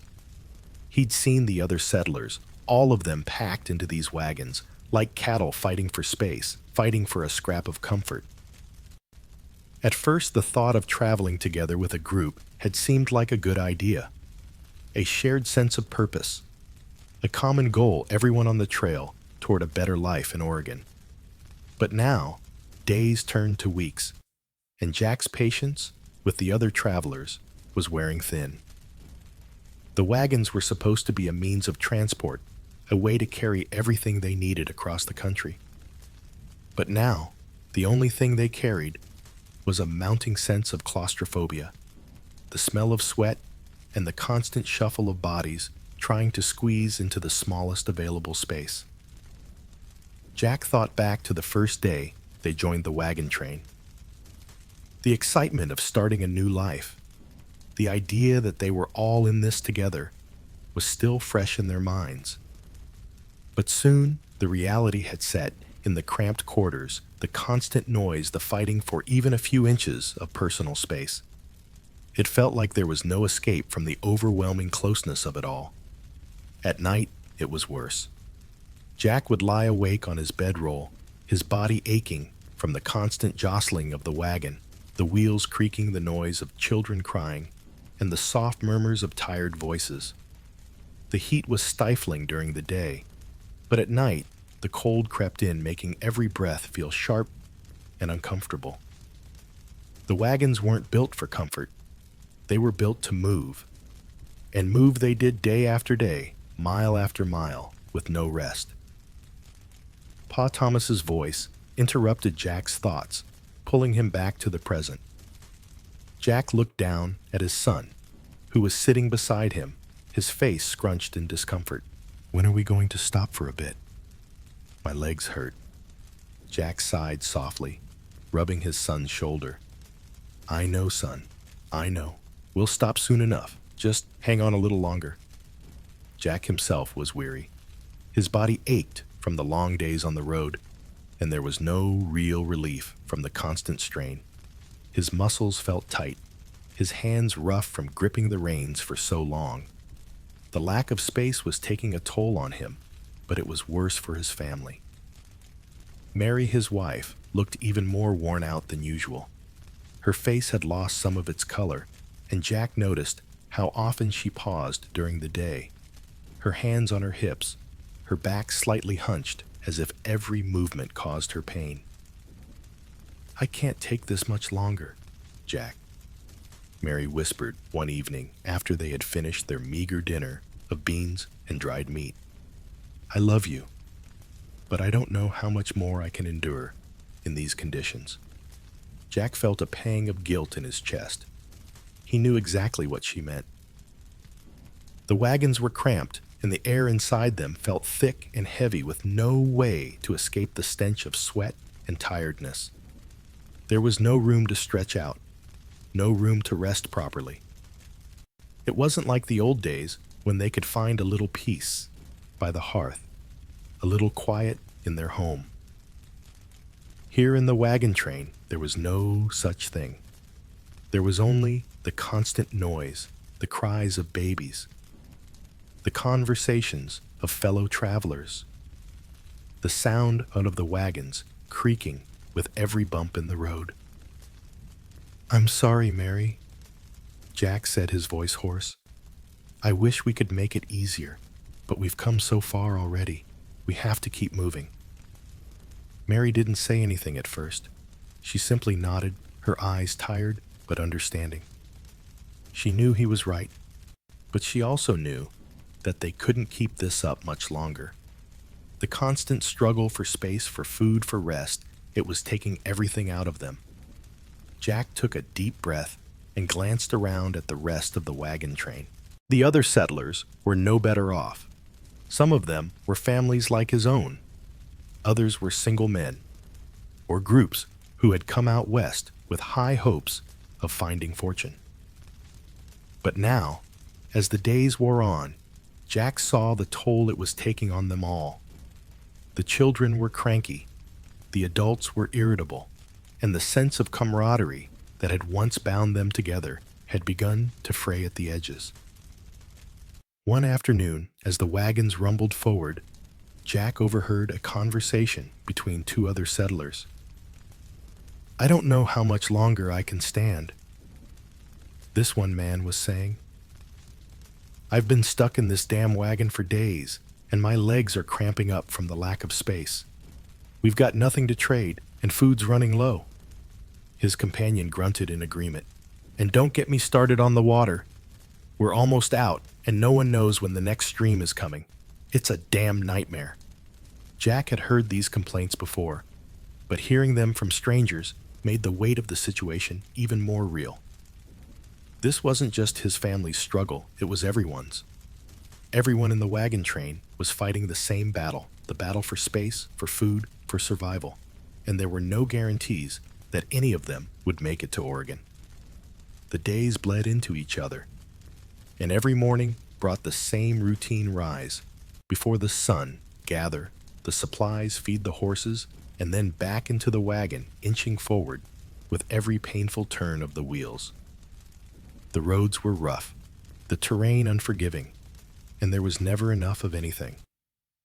There were moments when Jack caught himself wondering whether it was worth it, whether this dream of a new life in Oregon was worth the suffering they were enduring. But there was no time for those thoughts. There was only the next step, the next mile, the next meal. One evening, as Jack sat beside the fire, his stomach gnawing from hunger, he glanced over at Thomas and Sarah, who were curled up in the wagon, trying to get some rest. The kids had been quieter lately, perhaps understanding just how hard things had become. They had once been so full of energy, so full of life, but now Jack saw the weariness in their eyes. He couldn't help but feel responsible for them, for putting them through this. Mary came to sit beside him, her eyes heavy with exhaustion. She looked at their children, and Jack could see the sadness in her gaze. "How much longer can we keep going, Jack?" she asked softly, her voice barely above a whisper. Jack didn't have an answer.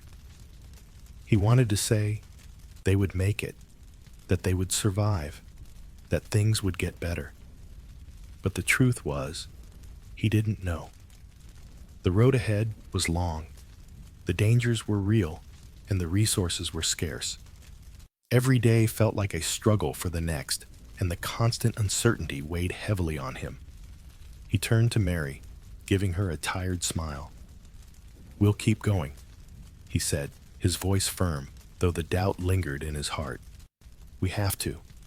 We've come this far. We can't stop now." She nodded, though Jack could see the fatigue in her eyes. They had all come so far, but how much farther could they go? How much more could they endure?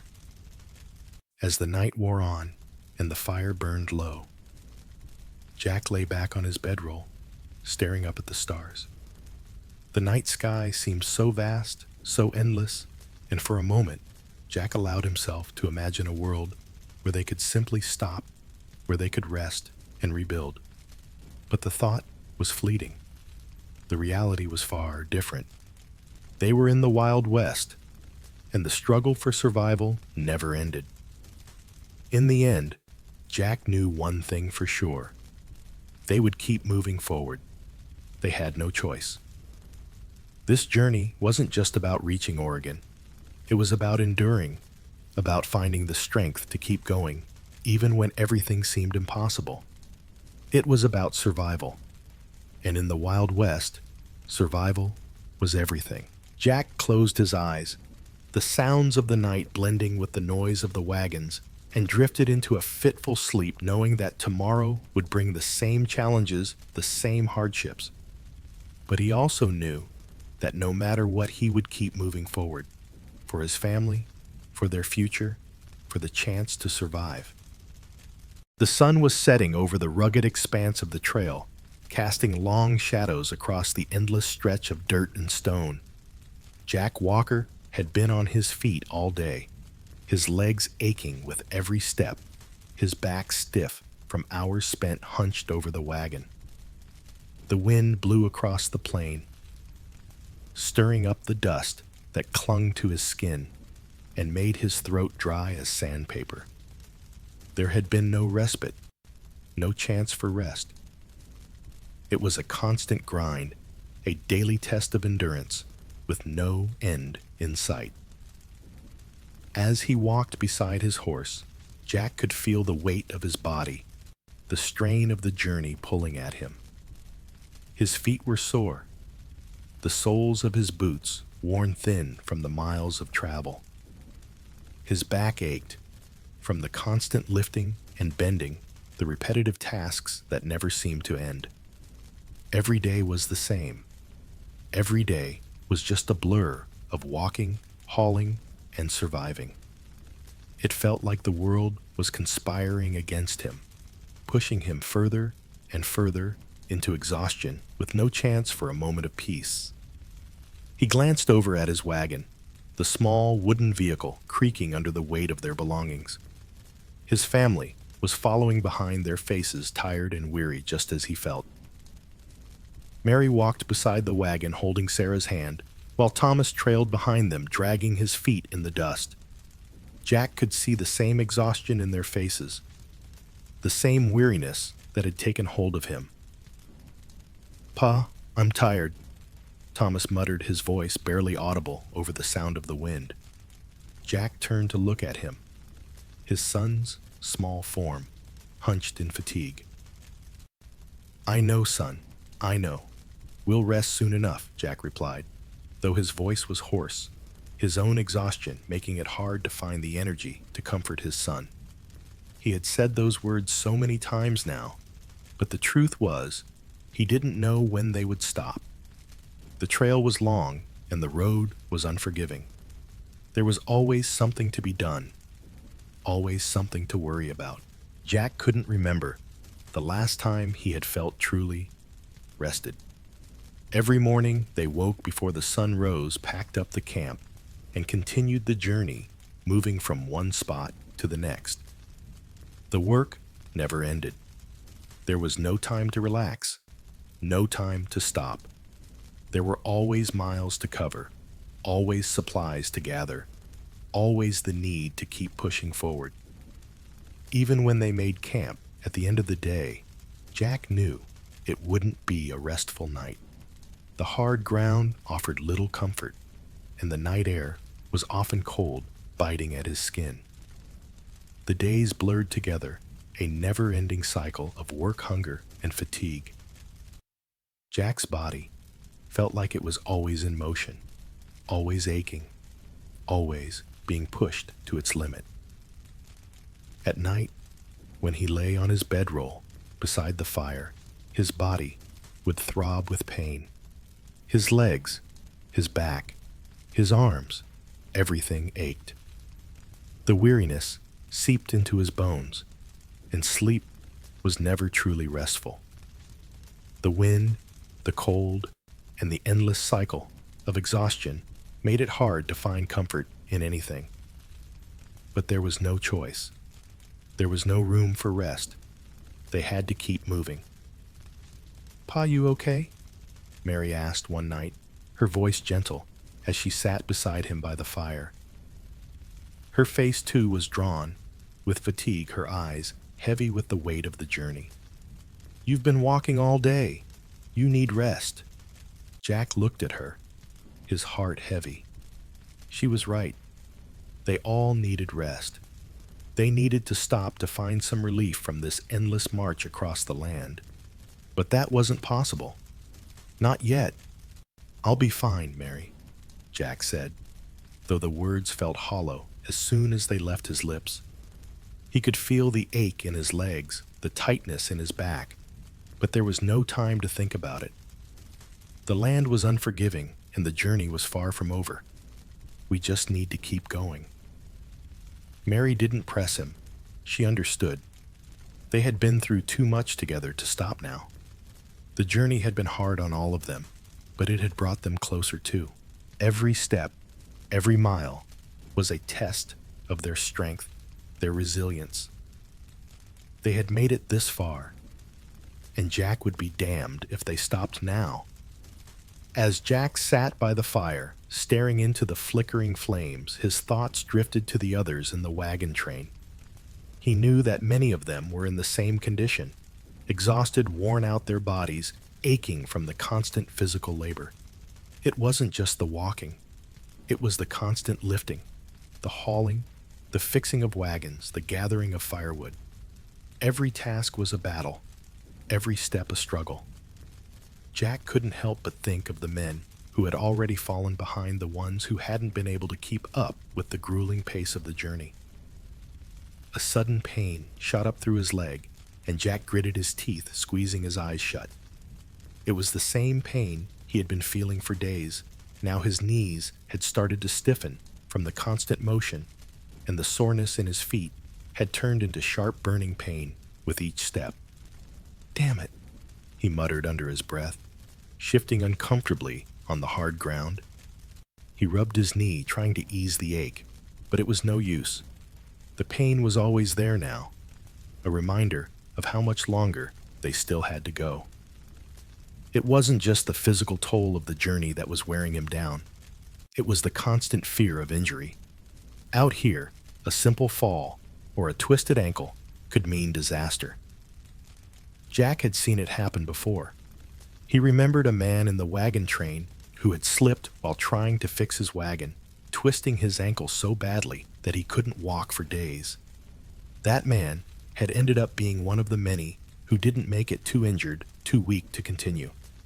Jack thought about that, his mind wandering to the worst-case scenario. What if something happened to him? What if he got injured too? They didn't have the luxury of stopping. They couldn't afford to slow down. And the thought of his family continuing on without him, struggling to survive, weighed heavily on his mind. He remembered the stories he'd heard back home about men being lost to simple injuries in places like this. The kinds of injuries that in the city could be fixed with a little medicine or a visit to the doctor. But out here, there was no doctor, no clinic to tend to them. A small wound could quickly turn into an infection, and without proper care, that infection could be the end of a man's journey. Jack looked over at Mary and the children sitting by the fire, trying to stay warm as the night air grew colder. He could see the strain in their faces, the exhaustion that mirrored his own. But they were all in this together. They had to be. The journey was harsh, but they had made it this far. They could keep going.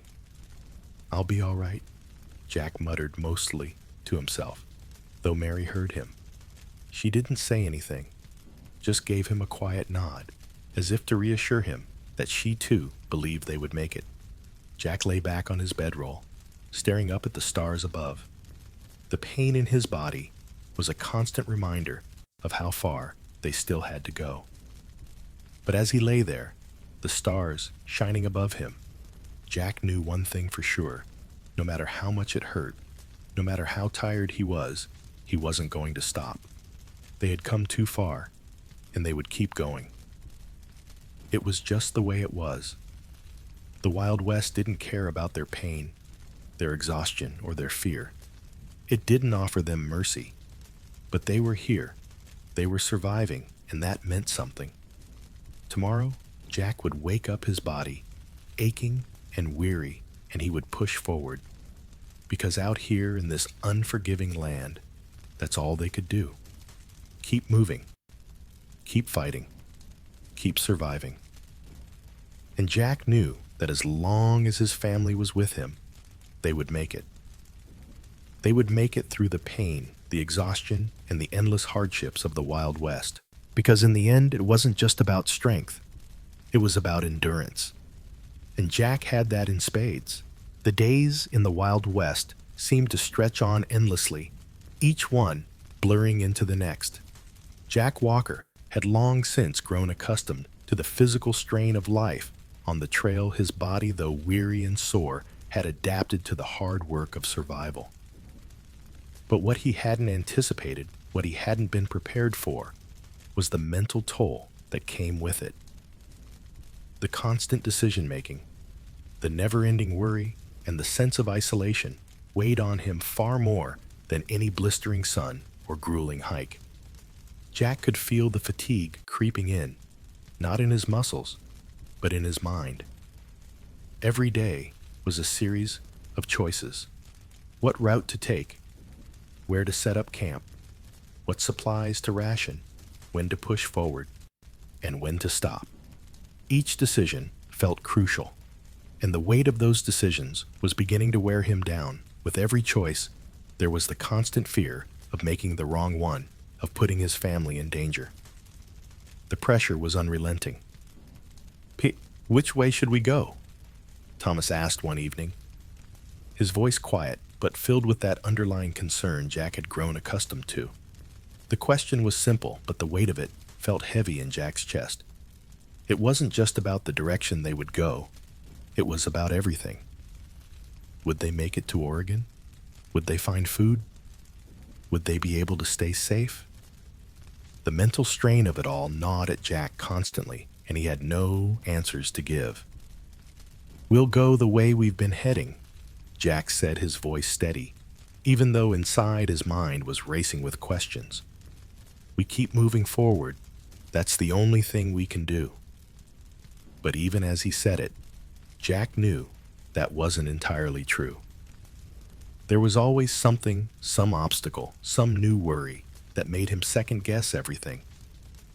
Every decision felt like it could be their last. The land was unforgiving, and the dangers were always lurking just beyond the horizon.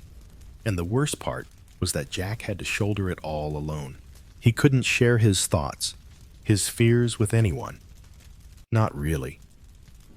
The other settlers were no better off than he was, all of them struggling in their own ways. He couldn't burden them with his doubts. That night, as they sat around the campfire, the silence was thick. Mary sat close to the fire, her hands resting in her lap, her face tired but resigned. She had been through so much. She had always been the rock of their family, steady and strong. But even she seemed weary now. There were times when Jack caught her glancing at him, her eyes filled with questions, and he could feel the unspoken words between them. She knew, as well as he did, that this journey was taking a toll on them all, but there was no room for weakness, not out here. "Jack," she said quietly after a long pause, "do you ever think about how much longer we can keep going?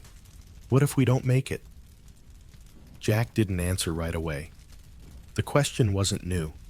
They had all asked it at one time or another, but hearing it out loud made it real in a way that it hadn't been before. He glanced over at her, seeing the worry in her eyes, the fear that she tried so hard to hide.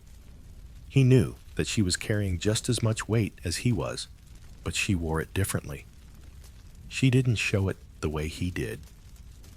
He was the one who had to make the hard choices. He was the one who had to keep pushing forward, even when everything inside him screamed for rest, for a break from the burden of it all. "We have to," Jack said, his voice steady but quieter than usual. "We can't stop now. We've come too far." But the truth was, Jack didn't know how much longer they could keep going. The journey was taking everything from him, his strength, his energy, his hope, and he didn't know how much more he had left to give. The land had worn him down, both physically and mentally. But what was the alternative? To stop, to turn back. That wasn't an option. Not now. "I know," Mary said softly, her voice filled with a sadness that Jack couldn't ignore. "But sometimes, I don't know how we're supposed to keep going." Jack opened his mouth to reassure her, but the words didn't come. Instead, He sat there in the quiet of the night, staring into the fire. The flames danced in front of him, flickering with each gust of wind, their light casting long shadows across the camp. He didn't have an answer. He didn't know what to say to make it better, to take away the uncertainty that weighed so heavily on them both. As the fire crackled, Jack's thoughts drifted back to the isolation that had become a part of his life. The land was vast, endless, and the distance between them and civilization felt insurmountable. They were alone out here, surrounded by nothing but the barren landscape and the occasional wagon train that passed by. Even when he was with the other settlers, Jack felt the weight of solitude. There was no one to share the burden with, no one to turn to for support. He was the one who had to make the decisions to lead them forward, and the pressure of it all was starting to break him. "Pa, I'm scared." Thomas's voice broke through Jack's thoughts, pulling him back to the present. Jack turned to look at his son, his heart heavy with the weight of the boy's words. Thomas was trying so hard to be brave, to be strong, but Jack could see the fear in his eyes. They all felt it, the fear of the unknown, the fear that they might not make it. "I know, son," Jack said softly, his voice filled with the weight of his own fear. "But we're together. We'll keep going. We'll make it." But even as he said it, Jack knew that the fear wasn't something that could be simply pushed aside. The mental strain of survival was just as real as the physical exhaustion. The endless decisions, the constant worry, the isolation, it was taking its toll on him. Every day felt like a battle, not just against the land, but against his own mind. The fear, the doubt, the loneliness. It all added up until there were days when it felt like too much to bear. The night grew darker, and the wind picked up, carrying with it the sound of the distant hills. Jack sat with his family, the crackling fire providing the only light in the vast, empty wilderness.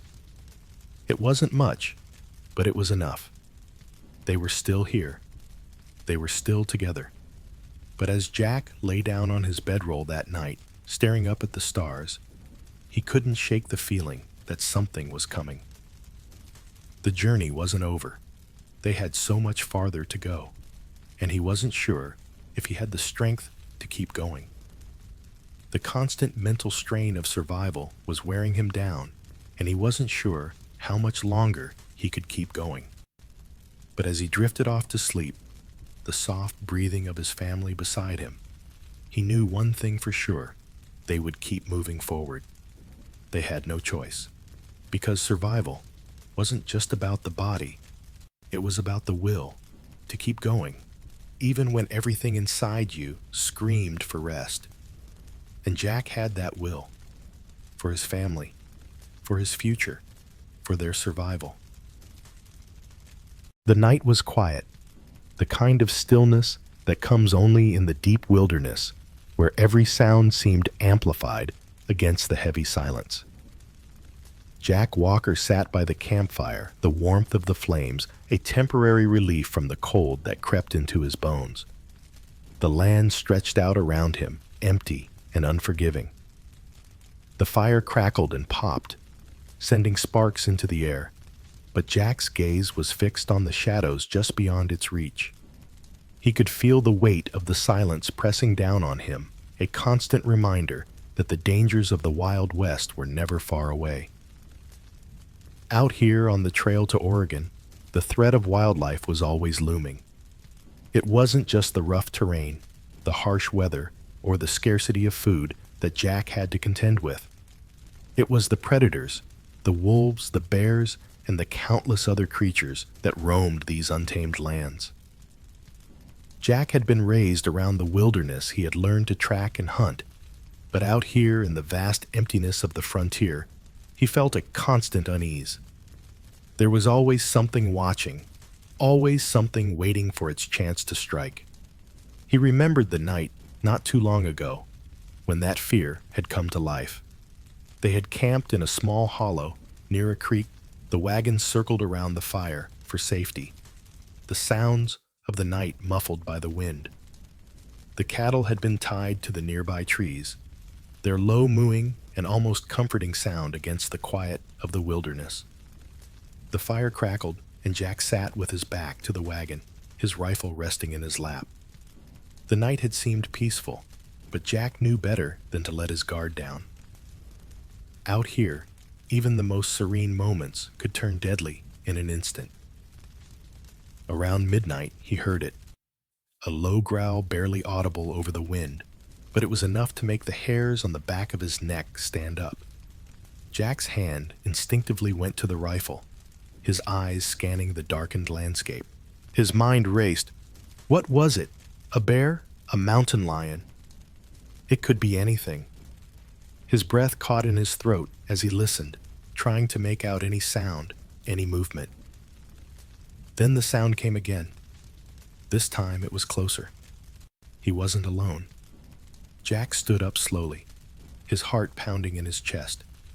He motioned for the others to be quiet, his hand still on the rifle. The rest of the camp had heard it now too, and there was a hushed murmur of voices. He could see the worried looks on Mary and the children's faces as they huddled together by the fire. The fear was palpable, and Jack could feel it in the pit of his stomach. He couldn't let fear take hold. They had to stay calm. The sound of hooves approached, and Jack turned his eyes, narrowing into the darkness. Suddenly, out of the shadows, a pack of wolves emerged, slipping through the trees, their eyes gleaming in the firelight. Their fur was thick, their bodies lean and hungry. Jack's heart skipped a beat as he realized what was happening. The wolves had been stalking the camp, waiting for the right moment to strike. And now, they had found it. The cattle tethered nearby had caught their scent. The animals were nervous, their hooves stamping their lowing, increasing as the wolves drew closer. Jack motioned for the men to gather their rifles, but it was too late. The pack, emboldened by the sight of easy prey, surged forward. "Get the cattle!" Jack shouted, but the wolves were faster. With a sudden, terrifying rush, they descended on one of the cows. The animal let out a panicked cry as the pack tore into it, the sound of the attack ripping through the night. Chaos erupted. Jack grabbed his rifle, his hands shaking with adrenaline as he fired into the air, hoping to scatter the wolves. The gunshot sent them scattering for a moment, but they quickly regrouped. A few more shots rang out, but the damage had been done. The cow was already down, its blood staining the earth. Jack ran toward the wagon, his heart pounding in his chest. He could hear the other settlers yelling, trying to get the cattle under control. But the wolves were persistent. They had made their kill, and they weren't leaving without it. Jack's mind raced as he tried to think of a solution, but the only thing he knew was that they couldn't afford to lose the cow. They needed the meat, the milk, the supplies. "Stay back!" Jack shouted, his voice hoarse as he advanced on the wolves. The pack growled, but they seemed hesitant, unsure of whether to retreat or continue their attack. Jack aimed his rifle, but as he did, he heard the distinct sound of a twig snapping behind him. Before he could react, one of the wolves lunged at him from the side, knocking him to the ground with a force that took his breath away. The world spun as Jack struggled to push the animal off him, his hand desperately grabbing for his rifle. The wolf's sharp teeth grazed his arm, and he winced in pain, but the adrenaline kicked in, and he shoved the animal away with all his strength. Jack Mary's voice rang out, filled with fear, as she rushed toward him. He managed to regain his footing, his rifle finally coming into his hands. The wolves had backed off slightly, sensing the threat of the gun. Jack fired another shot into the air, this time with a louder, more commanding report. The wolves scattered, retreating into the darkness. Breathing heavily, Jack turned to Mary, his arm bleeding from the wolf's bite. She was already beside him, her face pale with worry, but relief washed over her as she saw that he was still standing. "You're hurt," she exclaimed, reaching for his arm. But Jack waved her off, the pain in his arm, sharp but manageable. "I'll be fine," Jack said, through gritted teeth, his voice strained. "We've got bigger problems." They both turned to look at the cow. the animal lying motionless on the ground, its blood mixing with the earth. The loss was devastating. They had already been struggling with their rations, and now they had one less source of food. "Jack, what do we do now?" Mary asked, her voice trembling with a mix of fear and frustration. "We're down one cow, and there's nothing else we can do." Jack looked at the other settlers, who were now trying to comfort the remaining cattle, trying to keep the animals calm after the attack. He knew that they were all in the same boat, surviving day by day, constantly fighting for every scrap of food, every drop of water, every bit of safety. "We'll make do," Jack said quietly, though inside he was struggling to find the strength to believe it. "We'll have to be careful. The wolves aren't going to give up so easily, and we can't afford to lose any more animals. We'll keep watch through the night." The rest of the evening was spent securing the camp, making sure the wolves didn't return. Jack sat beside the fire, his mind racing as he thought about the attack. The danger was always there, lurking in the shadows just beyond the edge of their camp. The wolves, the bears, and other predators of the Wild West were a constant threat. They were a reminder of how precarious survival was out here. Even in the night, even when the camp seemed safe, there was no guarantee. But Jack knew one thing for sure. No matter how many dangers they faced, no matter how many obstacles lay ahead, they would survive. He would make sure of it. Because out here, in the Wild West, survival was the only thing that mattered. And Jack Walker was determined to survive. The sun had long since dipped below the horizon, and the shadows of the night stretched across the camp like a heavy blanket. Jack Walker sat close to the fire, his eyes scanning the darkened landscape around him, his hand resting near the holstered revolver at his side. The crackling of the flames was the only sound breaking the silence, but even that seemed to make the stillness more ominous, more foreboding.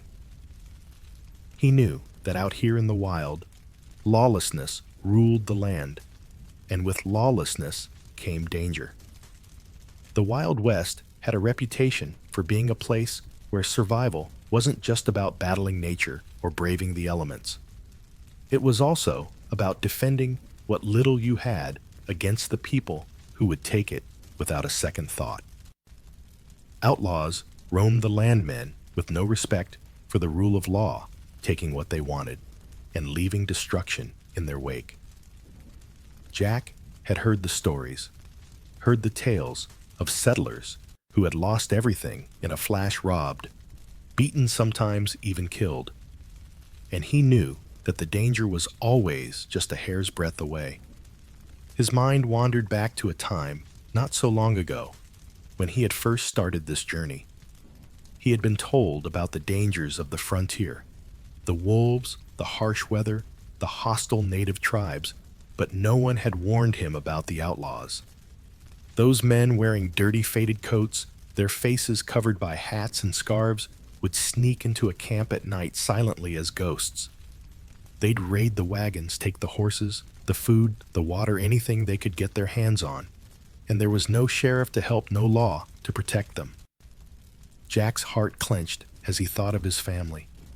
They had worked so hard to get this far, surviving the elements, crossing miles of barren land, facing sickness and injury.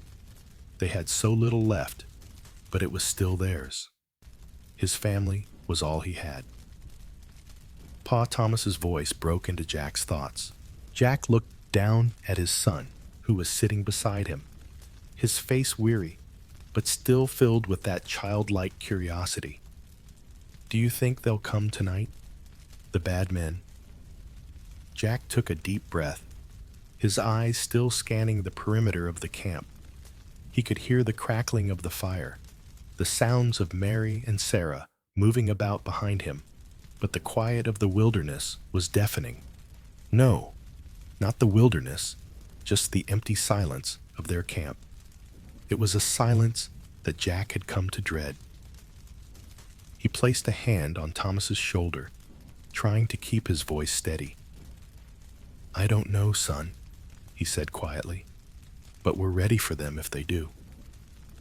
Thomas nodded, though the fear in his eyes was unmistakable. He was just a boy, barely old enough to understand what was happening. But Jack could see the fear in him.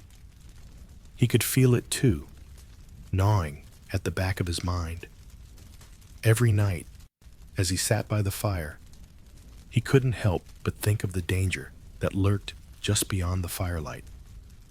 Pa Sarah's voice came from the shadows, her small figure appearing near the fire. Jack looked at her, his daughter's face pale from the long days on the trail. Her cheeks were flushed with exhaustion, but there was something in her eyes, a strength, a determination that reminded him of Mary.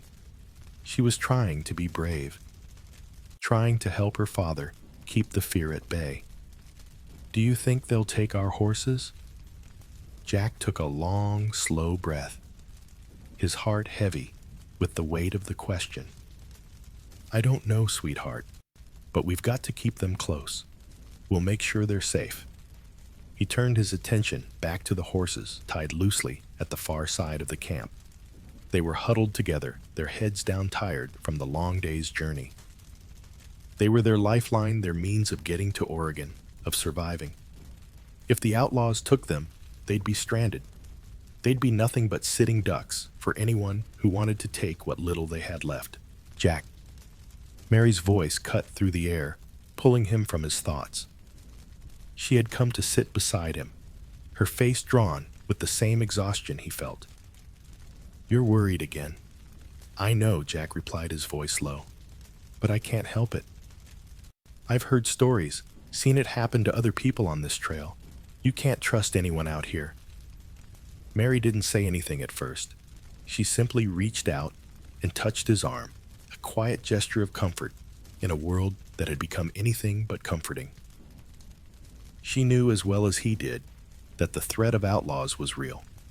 They had seen the signs, broken wagons, abandoned camps, and the tracks of men on horseback riding through the night. The danger was always there, just on the edge of their campfire's light, waiting for the right moment to strike. "We'll be all right," she said softly, though the uncertainty in her voice matched Jack's own. She was trying to be strong, but Jack knew she was just as afraid as he was. They sat in silence for a moment, the crackling of the fire filling the space between them.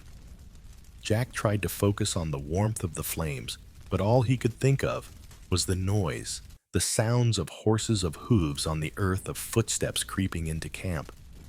The outlaws didn't come with warning. They didn't announce themselves. They just appeared out of the darkness like shadows and took everything in their path. And if Jack wasn't careful, his family would be next. As the night wore on, Jack's senses remained alert, his ears straining for any sound beyond the crackling fire. The wind had picked up, swirling around the camp, sending dust into the air, and Jack could feel the tension tightening in his chest. He had no way of knowing whether the outlaws were out there, but he knew that if they were, the night would not be kind to them. The wind howled through the trees, and Jack couldn't help but glance over at the horses again. He could see their breath in the cold air, their heads held low as they chewed on the sparse grass. They didn't seem to notice the danger, but Jack did. He could feel it in his bones, the fear, the worry, the constant uncertainty. "Pa, will we be okay?" Thomas asked again, his voice small, filled with the same fear that Jack couldn't quite shake. Jack knelt beside his son, his hand resting on Thomas's shoulder. He didn't want to lie, but he also didn't want to fill the boy with fear. "We'll be all right, Thomas. We have to be. We'll protect what's ours. We'll protect each other." Thomas nodded, but Jack could see the doubt in his eyes. The boy was too young to fully understand the weight of what was at stake, but he felt it just like Jack did. The danger was real. The risk of losing everything was real. Jack stayed by the fire as the night stretched on, listening to the sounds of the wilderness. The occasional howl of a coyote, the rustling of leaves in the wind, the faintest creak of the wagons in the distance. Every noise was a reminder of how fragile their existence was out here. Every noise was a reminder that danger could come at any moment, and there would be no help, no law, no safety. They were on their own. And yet Jack knew something else too. He had faced dangers before: wild animals, the harsh landscape, the treacherous weather. But this was different. This was the fear of losing his family to men who lived by their own laws.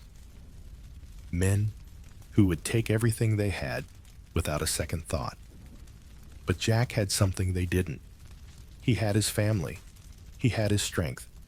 And no matter what, he wouldn't let them take that from him. As the fire burned low and the wind began to die down, Jack felt a quiet sense of resolve settle in. They would survive. They would fight for each other, protect each other, and get through this. Because that's what the Wild West demanded of them: to be strong, to be fearless, and to keep going, no matter what. Tomorrow would come, and with it, more challenges, more dangers. But Jack Walker was ready.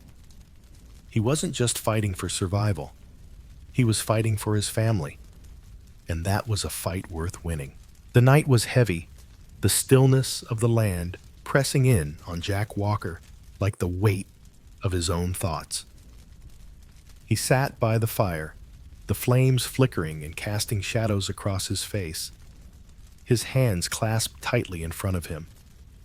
The sounds of the wilderness, distant howls, the wind rustling through the trees, the occasional call of a bird seemed so far away now, so small compared to the enormity of what Jack was feeling. His mind raced, as it often did, in the quiet moments when there was nothing else to distract him. The responsibility of leading his family weighed heavily on him. Each decision, each choice, seemed to carry the weight of the world on his shoulders.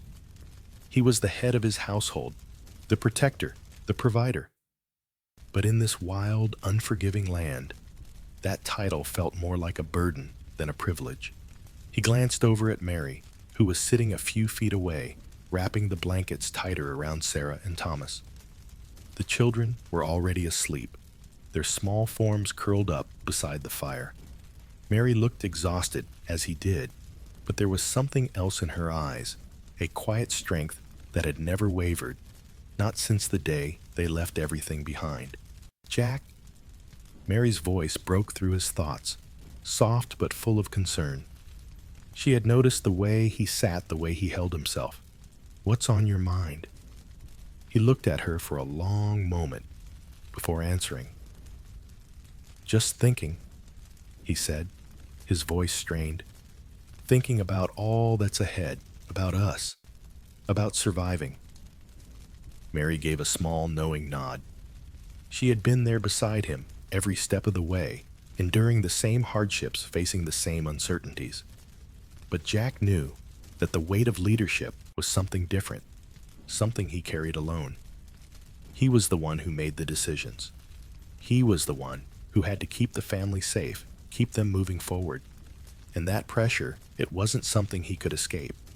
It clung to him like a second skin. The decision of when to push forward, when to stop and rest. The choice of where to settle, where to find food, how to protect the children. Every day was a constant battle to keep them alive, to make sure they didn't fall behind, to make sure they had enough to eat, enough to drink, enough of everything that could keep them going just one more day. Mary leaned closer, her expression soft but concerned. You've been carrying it all for so long, Jack, but you don't have to do it alone. Jack smiled, but the smile was fleeting. It didn't reach his eyes, which remained heavy with the burden he carried. I know, Mary, I know, but it feels like the whole world is on my shoulders. If something goes wrong, if I fail, He trailed off, not able to voice the fear that had been growing inside him. He wasn't sure how much longer he could keep carrying the weight of it all, how much longer he could keep making decisions without breaking down.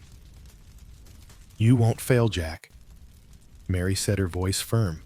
Though Jack could hear the uncertainty in it, she believed in him, but even she had to be feeling the strain of the journey. "You're strong. You've always been strong." Jack's gaze shifted to the children, sleeping soundly, despite the cold, despite the uncertainty of the world around them. He didn't want them to wake up to a world of fear and doubt. He didn't want them to feel the weight of the world on their shoulders like he did. He wanted to protect them from all of it, from the dangers, from the hard choices, from the suffocating responsibility that came with trying to survive in the Wild West. "Do you ever wonder if we're doing the right thing?" Jack asked, his voice barely above a whisper. The question had been gnawing at him for days, for weeks. "I mean, we've come so far. But sometimes I feel like we're just stumbling through this wilderness, not knowing what's ahead, not knowing if we're making the right choices." Mary didn't answer immediately. She sat quietly for the moment, the firelight dancing in her eyes. Jack could see the weight of her own thoughts behind her gaze. She, too, had asked herself the same questions. But what else could they do? They had left everything behind, and now they had to keep moving forward. "I don't know," Mary said finally, her voice soft, almost resigned. "But we have to keep going. We have each other, and that's what matters." Jack nodded, though the doubt still lingered in his mind. There were so many things he couldn't control out here. The weather, the wildlife, the outlaws, the uncertainty of where the next water source would be, or whether they would find food. Every day was a new challenge, a new obstacle. And every night he lay awake, his mind racing with decisions, with worries, with the pressure of it all. He had been leading his family for so long now, but the mental strain was beginning to take its toll. Every decision, no matter how small, felt like it could be their last. The weight of survival, of keeping his family safe, was crushing, and he didn't know how much longer he could carry it. The thought of breaking down, of giving in to the fear and exhaustion terrified him, but it also felt inevitable. How much longer could he keep pushing? How much longer could he hold it all together? Jack stood up, needing to move, needing to shake off the suffocating thoughts that were closing in on him. He walked a few paces from the campfire, his boots crunching on the dry ground, and stared out into the darkened wilderness. The stars above seemed so distant, so far out of reach, and Jack felt a pang of longing. In the city, in the days before all of this, he had felt a part of something larger, something stable. Now it was just him, his family, and the endless expanse of land between them and their destination. "You okay?" Pa Thomas's voice came from behind him, soft but filled with concern. Jack turned to see his son standing there, his face tired, his eyes wide with that quiet, innocent worry that Jack couldn't ignore. "I'm all right, son," Jack said, forcing a smile, though his voice lacked its usual conviction. He crouched down in front of Thomas, meeting his gaze. "Just thinking." Thomas looked at him for a long moment, his brow furrowed. "You look worried." Jack let out a long sigh. He didn't want to burden his son with these thoughts, but the truth was, he couldn't hide it anymore. The fear was there gnawing at him, making every decision harder, every step feel heavier. He had been carrying it all alone for so long, but now he realized that maybe it was time to share some of it with Mary, with his children. He wasn't sure what that would look like, but it was something he would have to figure out. "It's just a lot, son," Jack said, his voice softer now. "A lot to carry on my own. but we're going to be all right. We've made it this far." Thomas nodded, though Jack could tell that the boy didn't fully understand. He didn't need to. He just needed to know that they were a family, and that was enough. For now, it had to be enough. The fire crackled in the silence between them, the warmth of the flames offering a brief respite from the cold of the night. Jack knew that the journey was far from over, that there would be more struggles ahead. But as he looked at his son, his wife, his family, he knew one thing for sure: they would make it through. Together. They had to. Because without each other, none of it would matter. Jack took a deep breath, feeling a momentary sense of peace settle over him. It wouldn't be easy. It hadn't been easy. But as long as they had each other, they could keep going. And that was what kept him moving forward. The fire crackled softly as the night air grew colder, the chill creeping in under the blankets that Jack had wrapped tightly around himself and his family. The stars above were sharp and clear, a sea of points of light scattered across the vast sky, almost mocking the tiny fire that barely held back the darkness. Jack sat there, his back to the fire, staring out over the rugged landscape. His eyes were tired, his body worn from the long days on the trail, but his mind was awake, as it always was, thinking about the future. Every day felt like a battle, a constant struggle against the land, the weather, and the uncertainty of what awaited them ahead. The trail was long, and the hardships they had faced so far were only the beginning. There were days when Jack had felt the weight of it all. The fear of the unknown, the worries about food, about water, about safety. There were times when he wondered if he could keep going, if the dream of Oregon was worth the pain, the exhaustion, the constant fear that something might go wrong. But through it all, there was one thing that kept him going. One thing that pushed him forward, even when his body ached and his mind was overwhelmed with doubt. Oregon. It wasn't just a place, it was the promise of something better. A chance to start over, a chance to build a new life. It was the dream that had carried Jack and his family this far, that had kept them moving through the unforgiving land, through the dust and the heat, through the storms and the endless days of walking. Oregon was more than just a destination.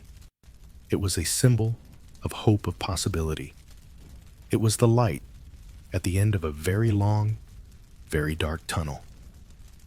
As Jack looked up at the night sky, he thought of Oregon. He thought of the fertile land, the rivers, the trees. He thought of the promises of a better life, of crops that would grow in the rich soil, of the possibility of building a home where his children could run and play without fear of running out of food or water. It was a dream that had kept him going, that had fueled him through the hardest of days. But as much as he clung to that dream, Jack knew that the journey was far from over. They still had miles to go, obstacles to overcome, dangers to face. And there were times when the weight of it all felt unbearable. He thought about the long days, the exhaustion, the constant strain on his body and mind. He thought about the times he had doubted, when the fear and the uncertainty had threatened to overwhelm him. Pa Thomas's voice cut through the quiet, soft, but filled with that innocent curiosity that Jack had come to rely on. Jack turned to see his son standing beside him, his face drawn with exhaustion, but his eyes still full of that quiet hope. "Will we make it to Oregon?" Jack smiled, though the smile didn't quite reach his eyes. The question was simple, but the answer was anything but. How could he promise his son that they would make it? How could he promise that they would make it through the next river crossing, or the next storm, or the next danger that lay ahead? "We'll make it, son," Jack said, his voice steady, though inside he wasn't so sure. He placed a hand on Thomas's shoulder, looking into the boy's eyes. "We have to. We've come too far to stop now." Thomas nodded, though Jack could see the doubt in his son's eyes. Jack knew that Thomas, just like him, was beginning to feel the weight of the journey. It wasn't just the physical toll, it was the mental toll, the worry, the constant fear of the unknown, the thought that they might not make it, the fear that all this effort, all this suffering might be in vain. "Do you think it will be better there, Pa?" Thomas asked quietly, his voice barely above a whisper. Jack hesitated, his mind racing. What could he say? Could he really promise his son that Oregon would be better? Could he promise him that everything would be fine once they arrived?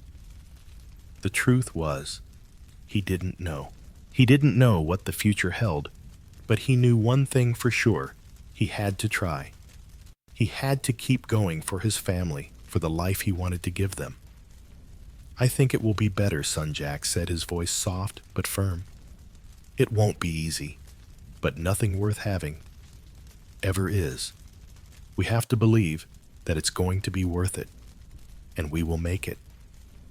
Thomas didn't say anything, but Jack could see the faintest flicker of hope in his son's eyes. Jack couldn't give him the certainty he wanted, but he could give him his word, and that was all he had left to offer. The promise that they would keep going. The promise that no matter how hard it got, they wouldn't stop. They would keep moving, keep fighting, and one day they would reach Oregon. The fire crackled softly, the warmth of the flames offering a brief respite from the cold night air. Jack stared into the fire, the light dancing in his eyes, and he thought about the road ahead. The journey wasn't over. It wasn't even close. There would be more hardships, more pain, more uncertainty. But there would also be hope. And hope, as fleeting as it was enough to keep them going. Jack thought about the strength of his family, the resilience they had shown every step of the way. It wasn't just about the destination, it was about the journey. The struggle, the perseverance, the small victories along the way. Every day they made it through was a victory. Every night they survived was a victory. And Jack realized that in the face of all the hardship, it wasn't the promise of Oregon that kept him going. It was the strength of his family. It was the bond they shared, the will to survive, and the belief that together they could make it through anything. "We'll get there, Thomas," Jack said quietly, his voice steady now. "We'll make it." The boy smiled, and Jack felt a surge of warmth in his chest. For a moment, the weight of the journey seemed a little lighter. Maybe they would make it. Maybe, just maybe, the dream of Oregon was within reach. As Jack settled down beside the fire, his thoughts drifting toward the future, he couldn't help but feel a flicker of hope. It wasn't much, but it was enough. Enough to keep moving forward, one step at a time. They had come this far, and Jack knew they couldn't stop now. No matter how hard the road ahead would be, no matter how much they would have to endure, they would keep going. Because the human spirit, the will to survive, was a powerful thing, and as long as his family was with him, that spirit would carry them through. Oregon wasn't just a place, it was a dream, and dreams, no matter how difficult they seemed, were worth chasing. Jack closed his eyes, the crackling of the fire lulling him into a brief moment of peace. Tomorrow would come with all its challenges, but Jack knew that no matter what they would face it together, and that in the end was enough.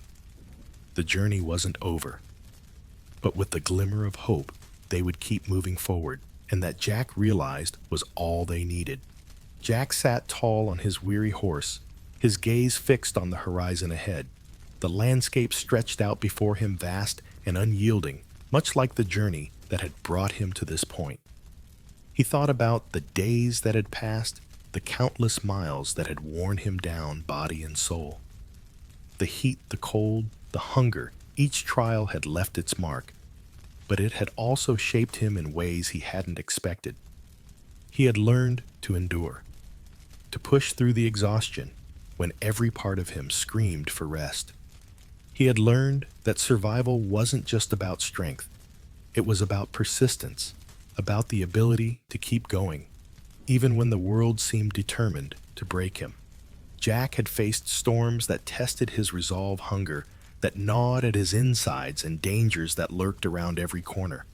But through it all, he had carried on, and so had his family. Every challenge had forged him into someone stronger, more resilient. Looking over at Mary and the children as they followed closely behind Jack, realized that this journey wasn't just about him. It was about the future. It was about creating something better, something lasting for his family and the generations that would come after. The sacrifices they had made, the nights without sleep, the constant battle for food, the loneliness, those sacrifices would be a part of their legacy. This wasn't just a journey to Oregon. It was a journey that would shape who they were and what they would become. The spirit of perseverance, the strength to endure, would live on in the stories they told, in the lives they built. As Jack rode into the unknown, the road ahead, stretching before him like a ribbon of possibility, he held on to the hope that had carried him this far. They had made it through the worst of it, and no matter how difficult the road still was, he knew one thing for sure: they would make it through, together, because that was what the Wild West demanded of them, not just strength, but the will to survive, to keep going no matter what. And as Jack looked ahead, he knew that the journey wasn't over yet. But they were ready for whatever lay ahead. They had each other, and that was enough.